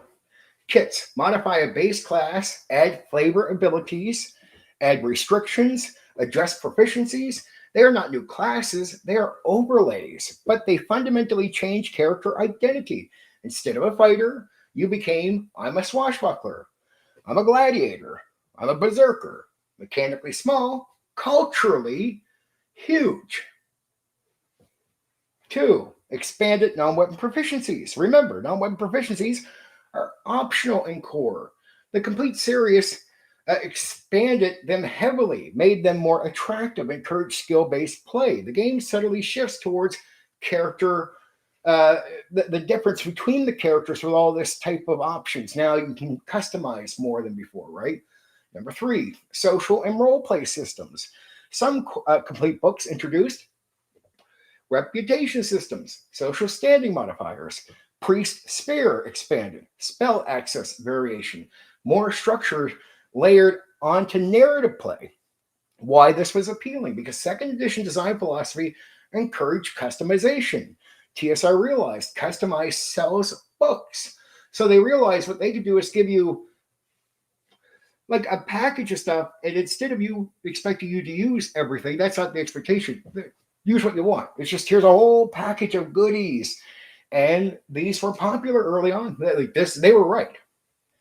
So customized sell books. Every class could get its own handbook. Every race could get its own handbook. Every setting gets its own splat line. This wasn't accidental. This was a business strategy. So before some of the core rule changes, some of the stuff isn't a bad idea initially when you're only adding to because 2nd edition is so customizable by the DM, you're just giving more tools for a DM to use to customize more instead of an expectation of new raw rules or change of the core, right? That was attractive with those early Splat books. There is no doubt about it. The creep begins. Now, here's where it gets interesting. The complete books are optional, but players start expecting kits by default. Expanded proficiencies. The difference in class differences beyond the player handbook, mechanical perks tied to flavor. DMs now have to curate more actively. Second Ed slowly moves from here is stable core to here is customizable ecosystem. See, part of the customizing is we start taking this stuff in, and this is where our games all start changing from each other. They're already different enough with our own ideas, but now it's our own ideas with all this new junk thrown in, and we could change that junk. We could adjust the junk we're seeing. Oh, I'll use a different type of kit. I'll just make one. So it's like, thanks for the idea, dude. Oh, yeah, I love all the handbooks. I love... Thieves is the best one with many elaborations of the core system, optional approaches, Thieves tools, explanations, and background fluff. Oh, yeah, it made Thieves fun. There is no doubt that handbook was a beautiful handbook. Okay, so like I said, Second Ed slowly moves from here is a stable core to here is a customizable ecosystem. The power creep question. Let's be honest, some kits are harmless flavor. Some kits are mechanically superior. Example, Swashbuckler versus Base Fighter. Specialty Priest versus Core Cleric. A Blade Singer variants in later books. Power imbalance creeps in, not through core rules, but through add-ons. But unlike later editions, Second Ed does not assume universal adoption. The DM is expected to filter any of these issues. But if you don't want the power, get rid of it. And so, in a way, us DMs at the time aren't so insulted by this stuff. That's why, but what we're bothered by is when a lot of us don't use this, like the side core stuff. It's seeing the game get criticized from that point of view from people that never played it. I see a lot of people online criticize second edition. I'm like, well, did you actually experience it? No. So basically what we're all trying to say to you is what we did and what we experienced, the people who do second edition, has no relation to anything you're saying. You're saying something so foreign to us, it's alien. It's not even relatable to what we understand second edition to be. So, of course, when you hear something you know you did not experience and nobody else did that game, when you hear people saying this is what this is, it's like, no, and that's never what it was for anybody. So, sorry. Then comes the player's options era, mid-1990s, combat, tactics, skills and powers, spells and magic. This is when optional creep turns into system mutation. If you use it, player's options introduces point by ability scores, custom class construction, revised initiative systems, grid-based combat, expanded spell customizations, revised weapon mastery. At this point, you are no longer playing AD&D 2nd edition. You are playing a prototype 3E experiment layered on AD&D math. So the Splat books are now playing with the third ed stuff you're going to see later with WotC, but they're playing with it in these specific books, which remember, we're not using. So it's like, this is the stuff that inspires 3E, not the core, not what we know second edition to be, the people that actually do it, the people that experience, the people that were there. So again, it's an alien version of the game, even we ignore, right? And we criticize those books and the people that made them. Why TSR did this? Mid-1990s, TSR was financially struggling. And remember, go back to AD&D 1. Look at the books that worked that. I went through detail on that. That got snapped into pieces. So, second edition handled these things a little better. Mid-1990s, TSR was because it gave you it expected the DM to control it. AD&D broke because the system simply couldn't handle it. Our system could. Right? That's the difference. Our system is made to handle this type of stuff. AD&D 1 couldn't remotely handle this stuff. So they need it. Product lines, repeat purchases, players facing books, ongoing engagement. The complete series and player option books kept players buying. It really did for a while. It did sell. But they also fractured table consistency, right? Because, it's one thing to have variation between the DMs, but at some tables can start breaking down, but it really doesn't happen. So they talk about it here, what could happen. And the company thought about it and they thought like this is what it could do. But talk to any TSR guy later that worked on second edition, they realized to this day most of their worries were completely just false. It's nobody did this stuff to break their games. Never happened. So again, only an outsider might say yikes. Or somebody who has no experience with it would say that. But you expect somebody with no experience to say that when they don't know. The people that do would all say, yay, second ed was awesome. Right? No problems. Books never hurt what we did at all. Don't even know. Again, I've never met a second edition that says, my game was broken because of this. Our games were fine. Not a single one. And I met hundreds. And that's me being conservative without saying numbers I think are much higher than that over the years, especially meeting somebody online. Right? By 1996, two second ed tables could look radically different. Table A, core player PHP only, which was a lot of guys, that was most guys. No kits, not even simple, with the simple initiative system, minimal proficiencies. Table B, it could have some of the kits, but it would, like, see, TSR really believed that some tables were using the kits and then they would package their opinion in as player optional stuff. And I'm like, no, that's not most tables. No, that yes, the kits, yes, the splat book optional proficiencies, stuff like that. But when you get the core rule changes from those player optional books, nope, 99% of DMs didn't even touch them. Period. It's not, again, it's alien to what people that did the game really experienced. The honest assessment, optional creep in second ed was not an accident. It was a design philosophy of modularity, a business model, a response to player demand for customization, because players were asking for this, the majority. And you can't serve a minority, especially a minority that isn't, because they're so picky as nerds. The minority's going, oh, I don't want that. I'm not going to give you money for that. Well, then you're putting us out of business. So we got to stop serving you, and we got to start serving people that will give us the money and understand we need it to be here to serve them. So they were right to make that move, because AD&D 1, in my opinion, was a lot of serving a minority that never rewarded them later. It was a big mistake in that way. That was a huge mistake business-wise. So I think second edition was actually the more appropriate move, because this is saying, hey, minority that lets other people collapse in business, we're going to have to go to a customer that's not so picky about everything we do and willing to purchase more of this. And clearly, it's not you. And that's what your purchasing has shown us. And TSR even talks about the failure of the minority that they serve. That's something they actually talk about later. They actually acknowledge that they served a minority with AD&D 1, because they didn't think the market was that big. Imagine you put out AD&D 1, you think you're serving a small group of people already. Like, at least you built up a small group, but you don't know you're going to pull up, right? And you don't know the old small group. Well, man, if you make something they're slightly picky about, they're going to leave you out to dry. So the company realized the customer base that it built up early was not loyal. And the problem is, these are the core nerds in the hobby. They're just they're not very loyal to a company to keep them progressing forward. And TSR learned that too late.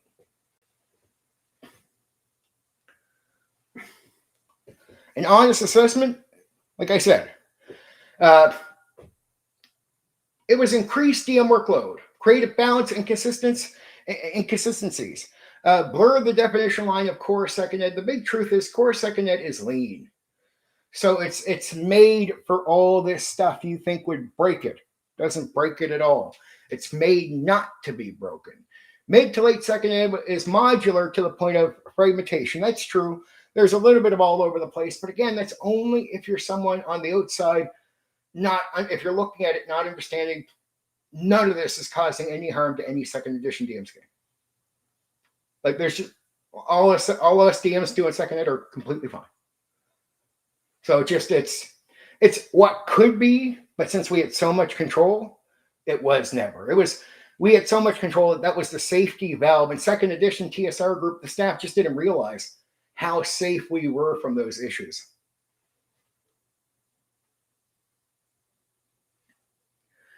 No, I say it's like even TSR admits later. If you actually check it out, it's the problem of not continued sales from what you call your core purchaser. And that's so important to products. See, they have purchases of new coming in, but the problem is they start investing in new ideas. Those aren't coming back to purchase later. WotC figures out how to somewhat repeat that, but you can see the failure currently with now, for the first time, they're having a TSR moment because 2024 version of the game collapsed. So this is what happened to TSR. It's the lack of repeat purchasing. So WotC's dependent on the purchasing, doesn't get it. But understand, it did what TSR didn't do successfully. For many of its additions and products for years, it kept the continue purchase. Customer stays, purchase. They found the right customer. That's why a lot of these nerds that were very picky as customers find themselves outside of the WotC bubble, right? Because WotC went after a customer that was stable in comparison, right? But they were right, and you can't deny the success they've had for at least so many decades. Even if you see them taking a hit now over some controversy, you can't deny the early success they had, and they had a continued customer purchasing thing. That's where TSR collapsed. They went after a customer base that was too picky. Well, so did WotC. I would almost say they spread themselves too thin, but in a way they didn't, because it's like their customers kept purchasing stuff. So even though they're going all over the place, they're still getting the purchases. That's what it comes down to. And would TSR have gone all over the place if they had a more consistent purchasing power onto the products they already brought out? So understand they're getting hurt financially already. So the experiments to spread thin is not really spreading thin. It's gambling. And you're going to lose, and you're already losing anyway. So the company is going, how can we stay in business? Because they don't want to go to business. That's the problem with TSR. And the people from there will admit that to you. They didn't want to sell out and go to business. But it was the lack of repeat purchasing that leads them down to this spreading thin. So the results that you see there are coming from the lack of continued purchasing power, which again, WotC did the same thing, but WotC had the right customer. That's the difference. Same spread thin, but right customer. Huge difference, and you can't even deny it. It's so obvious. AD&D second ed didn't become bloated overnight. The core 1989 rules were tight, but the complete handbook era introduced kits, expanded proficiencies, and mechanical differences that slowly shifted expectations. By the time players' option book arrived in the mid-1990s, second ed had become modular toolkit where no two tables necessarily played the same game by design. That wasn't a flaw. It was a design philosophy, but it changed experience dramatically, but that left it our skill. So now, like what I liked about this is that a lot of old AD&D 1 DMs just ran things mostly by the books, running modules, and it's the same thing over and over again. When it came to second edition, it was skill-based. If you sucked at running games and entertaining people, you're going to know, because that's what you're judged on now. It's more about your quality of running the game. And the player cares less about these other features, because second ed will hold you out to dry unlike any other system, because it doesn't have that type of raw approach where you just go module all the time. So there's all this, you got to put yourself out there and see if you can hang, right? I like that personally because I'm a talented guy, so I prefer that more than running, say, raw, closer to tournament play and sticking to a module. It wasn't my gimmick.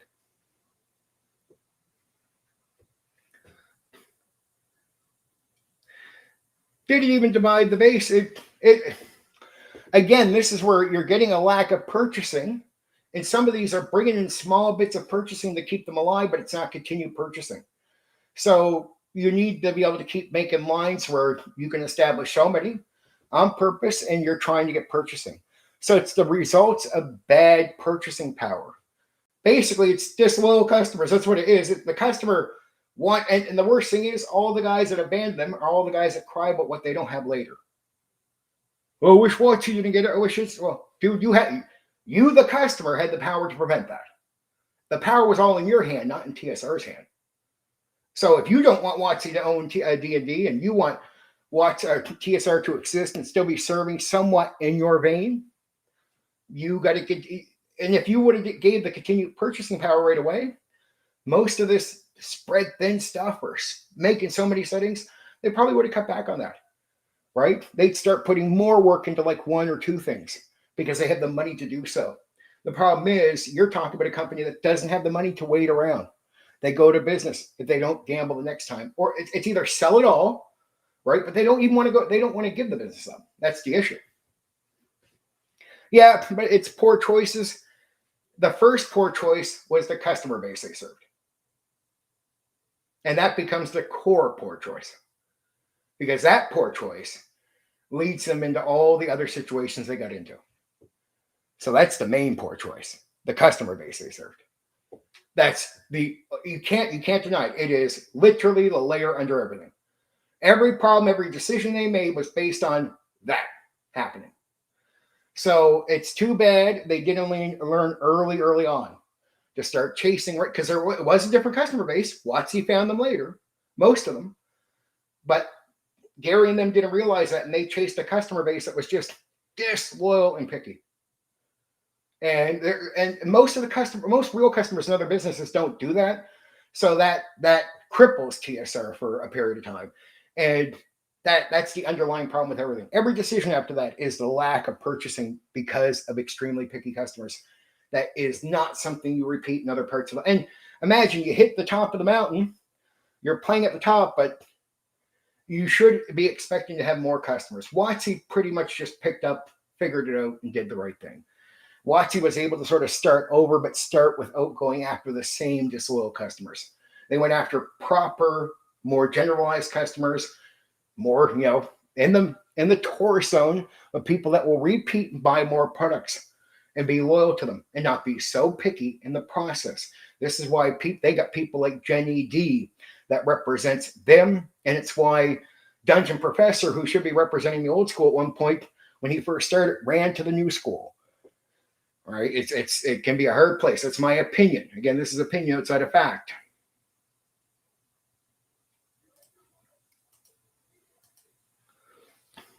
What AD&D second ed did better than 1E? Organization and usability. This is not debatable. 1E is brilliant but dense. Rules scattered, important mechanics buried in the books, tables everywhere, cross-referencing required. Second ed, cleaner layout. Clear section hitters, more readable, player-facing clarity. Thaco instead of the old system. Second ed made the game easier to run without the book constantly open. That matters at the table. Clearer DM guidance. 1E DMG is, it's brilliant, but sometimes cryptic, vague, nerdy. Second ed Dungeon Master Guide explains campaign building more directly, gives structured advice, encourages tone control, emphasizes world consistency, is less arcane, more instructional. For new DMs, second ed is easier to approach. I told you this, it produces a lot more. It's like there's good AD&D 1 DMs, some of them, right? There's a lot of good second edition DMs, a lot of them. And I think it's because of the way the game is taught to the DM so early and picking up and really getting into your own style. Campaign worlds infrastructure. 1E had modules, second ed build worlds. Under second ed, we got Expanded Forgotten Realms, Dark Sun, Planescape, Birthright, Ravenloft as a full line. Al-Qadim, Spelljammer. Second ed turned TSR into a setting powerhouse. The edition supported long-form campaign identity better than 1E ever did. We say that again. The edition supported long-form campaign identity better than 1E ever did. That's how the company felt too. Modular design philosophy. Second ed assumed the DM customizes. Optional rules were clearly labeled. Systems could be layered. Kits allow characters' identity without rewriting the core class. 1E has optional rules, but they are buried. Second E surfaces modularity. Accessibility. Second ed was easier to teach. Cleaner language, better presentation, more approachable in tone, less aggressive in tone towards the person reading it. Like, you gotta go. It's not that. For a 1991 teenager picking up the book, and note this is around my age at the time. I'm 11 years old as I'm getting into 1991 and running my first game. For a 1991 teenager picking up the book, second ed is friendlier than 1E. That's real. Now, where second ed went off the rails, this is where nuance matters. Not second ed bad, but where structural crack begins. Optional rule creeps, system fragmentations. Now, we went over this stuff already, so I'll be very open with that. That's a section it's the optional rule creep. If you count it in, if you actually count some of that stuff, that seems to be where it goes off base, but it really doesn't. So it's something TSR thought, but it wasn't true in my experience. And I've just never met anybody who backed it up. And some of the TSR staff that I talked to on Dragon's Foot agreed that they thought it. They don't know for sure. So it's not like a statement of fact from them. Balance drift through kits. Kits were flavor at first, then some kits clearly superior. Specialty priest eclipsed basic clerics. Certain fighter kits overshadowed others. Because second it assumed DM curation, it did not enforce balance strictly. As the product volume increased, curation became harder. And they say that, but that's what they thought. I say I'm taking what they thought at the time. Later they change their mind. They don't actually think it's hard to push something back and not accept anything, right?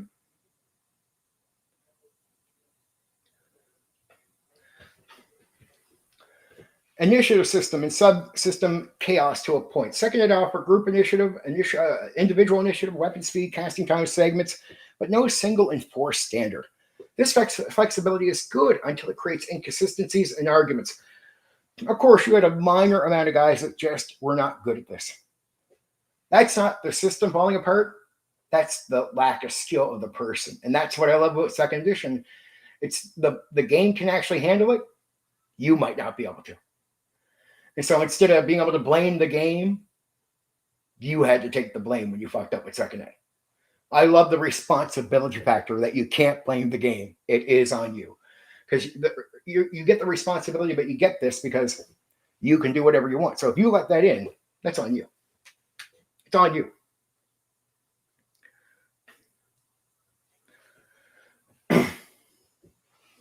Oh, no doubt. No doubt. But Dave, again, there was a variety of people that were on the scale that Dave was at the time. But Dave became the guy that Gary decided to focus on. And a lot of his own ideas, Gary's and his own stuff becomes the game too. See, people forget that a shitload of rules were developed with Gary, not with Dave. Dave used some of these ideas developed even by other people to turn it from war to individual. But these were ideas already shared with him. And Gary took some of his own ideas that he was doing with the fantasy supplement part for Chainmail, where he wanted to play with fantasy. And a lot of that got put together into a package. So again, Dave gets a lot of credit for doing very little in comparison, again, to Gary. But even second edition, if Gary did what a lot of guys as an individual couldn't do. The problem is, as an individual, he was about to flop as a business person. That's the only problem with Gary. He decided to try to go by the seat of his pants. Now, this makes sense if you think about D&D or as a smaller group, as a smaller war, like the wargaming people. When Gary finally realizes this is a bigger market, a guy like Gary needs more people. So the fly by the seat of your pants isn't going to work anymore. And I think this is not an insult to Gary or Dave, but to D&D to stay in the mainstream, second edition has to happen. Like, you simply can't keep it in the mainstream. They're going to push it back to the corner.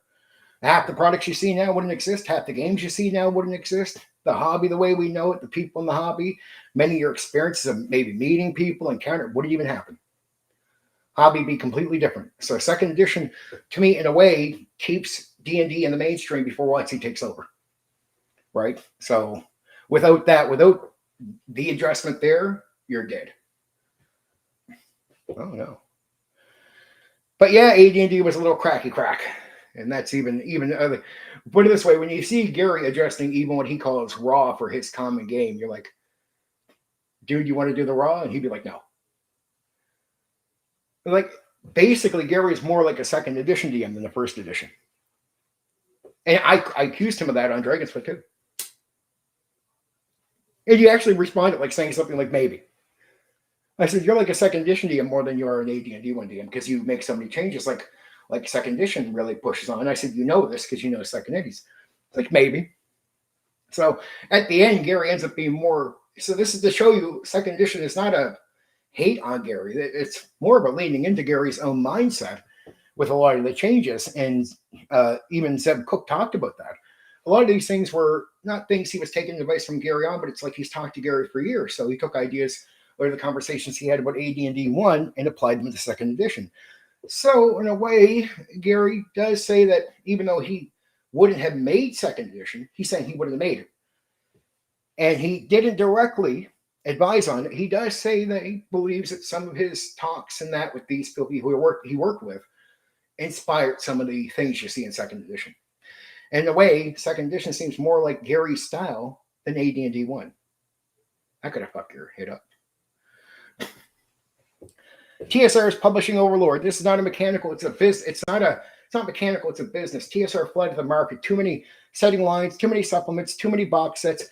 It became too many, but again, for reasons. It strained the retailer, but it was a lack of repurchasing. But it diluted attention at the same time from the wider audience, right? They needed financial support. The problem is you need a loyal customer base. So when you're searching for more people and experimenting, you can do it. But at the same time, if you don't have a loyal customer base, you have to now create one or you're guaranteed to go to business. You can't blame them for making the moves, right? And some of the moves actually brought them in enough money to act like almost some security money that they should have got from their customers, right? But again, disloyal customers means you can't get that, means you're screwed. You're not like most of the other groups in the market that have returning safe customer purchases, right? Which is something, again, this is where I criticize them because it's like they did not know what they had. You should be very careful jumping up into the big market if you're not ready for it. Like that should be built up off customers a little slower. It's just Gary and them admitted nobody knew AD&D was going to sell the way it did. That was, hey, we thought we had another 10 years to get here. Sometimes he did a variety of things at the end of his life. So, I mean, even he would say, even people around him said, like, it's hard to say what Gary was doing at anything. Gary did a variety of games at the end. So that's just that's the reality of it. Identity drift, late era, early second ed, clean AD&D, late second ed, transitional systems halfway towards 3E. So it's these optional books that start leaning towards the 3E that you're going to see later. By 1996-97, tactical grids, character construction systems, customer builds, the edition lost its unified feel with all these additions if you were to use them. Second edition improved organization, presentation, accessibility, like I said, campaign support, modularity. Second ed struggled when modularity became access. That's it. But it's when optionals become a little bit too expected. But again, it's expected you to control your table, and you would. The hard truth, second ed did not collapse because it was mechanically broken. No. The model that they were doing with the splat books overtook their old design discipline. So the core game, the discipline with that was right. The attempt to make more money, which makes sense under the conditions they were, it ended up breaking. But it's a weird situation. Core second ed is stable. Late second ed is, if you play with all the stuff Craig made it, both are historically, one's real, one's something that most people didn't experience. AD&D second edition refined what 1E built. It made the game more organized, more accessible, and more campaign driven. But its greatest strength, modular expansion. Eventually, some of TSR staff felt it became its weakness from the splat books, multiplying too much, like putting too much into that. The core was solid. The expansion era is where things got complicated.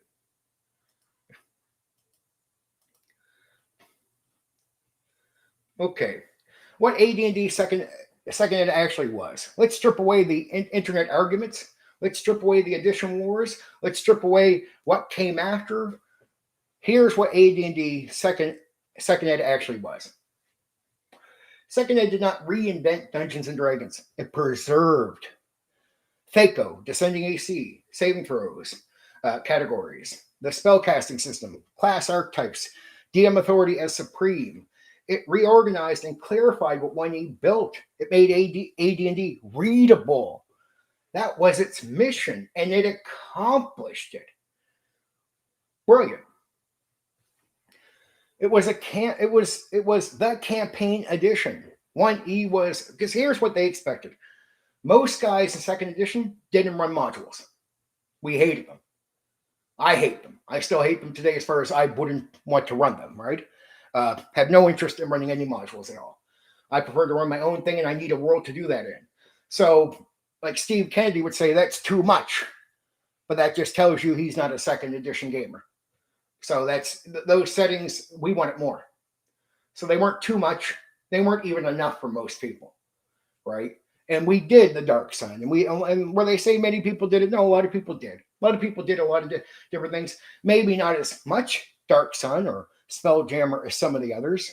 But we loved having the world so we could just make up our own games. And the majority of second ed guys just made up their own shit, right? That we weren't module DMs. That was an old era thing. That was an AD&D one. All right, guys, you got your modules. Have fun with them. We don't give two fucks about them. We don't give a shit about them at all. Right? So it wasn't too many worlds for us. But if you weren't a second edition gamer, you might assume it was.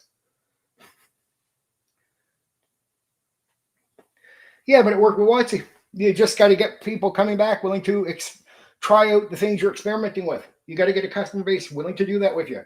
That's all TSR did. They did nothing WotC pretty much didn't do. The difference was the people. So you can keep excusing it away, and I can keep sending it right back there, right? So it's the same thing done with WotC, different people. Huge difference. That's the only difference between TSR and WotC. Right? WotC wasn't too off the plantation with what TSR was doing. They just went after different people. Fresh restart, new customer. Leave the disloyal ones behind. And the disloyal ones are still outside of WotC screaming at them to this day. Let's just be real. And we have to be real about that with TSR because that's what caves them in. Because WotC doesn't really do much different. If you look at product line, they spread just the same. They experiment just as much. But people are willing to try the new things. Give them a chance. Huge difference. It trusted the Dungeon Master. Second, it did not attempt the system control it assumed. DM filters optional rules. DM balances kits. DM set tones. DM decides initiative style. DM creates expansion expansion and experience. This was not it wasn't something they were just carelessly leaving as if us DMs would fall apart. It was a philosophy. Second, it trusted the human referee more than the math engine. So it trusted us more than the game. Right, overall, to make sure the experience for the person trying what was going to be called a D&D game was going to be good.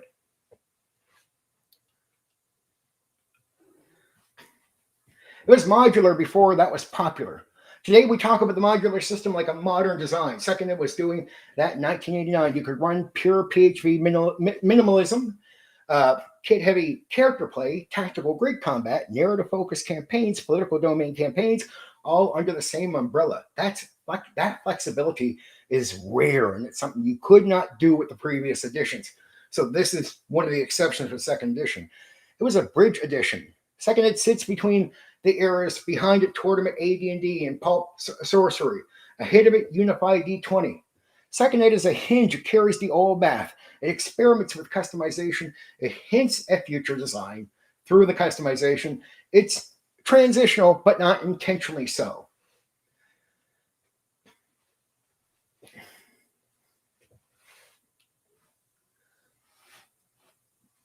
Put it this way.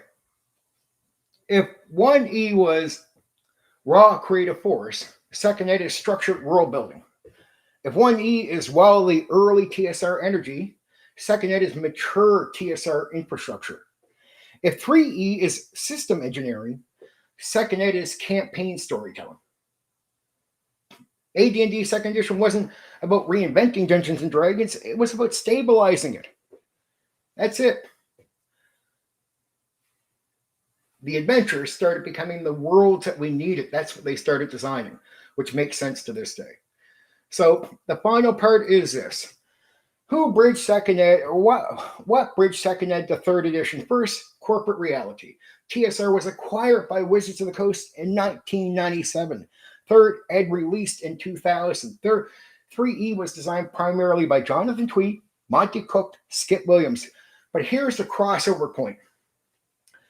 Skip Williams worked extensively on late era second ed. Monty Cook wrote for second ed, Planescape material in particular. Jonathan Tweet did not design core second ed, but he was working in the broader RPG industry during its later era. So while 3E was not designed by 1989 second ed core team, it's absolutely inherited ideas from late second edition experimental phase through the players, the combat, again, stuff we never used. This is the only stuff that inspires third edition. How second ed optional books inspired 3E.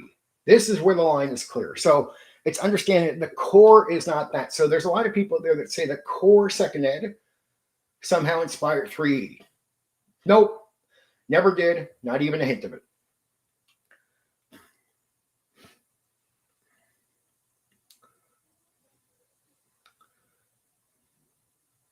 Like math philosophy. Second ed was descending AC, THACO, separate saving throw category, subsystems. 3E was ascending AC, base attacks.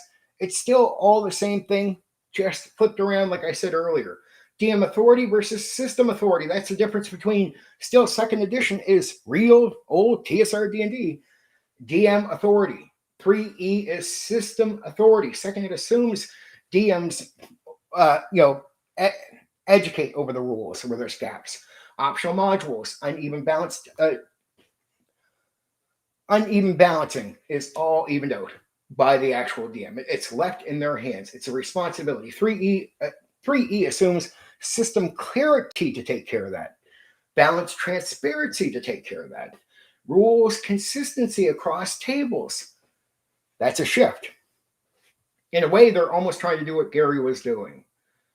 The real relationship between second ed and 3E. Think of it this way. Early second ed, 1989, stable AD&D refinement. Late second ed, experimental modular expansion.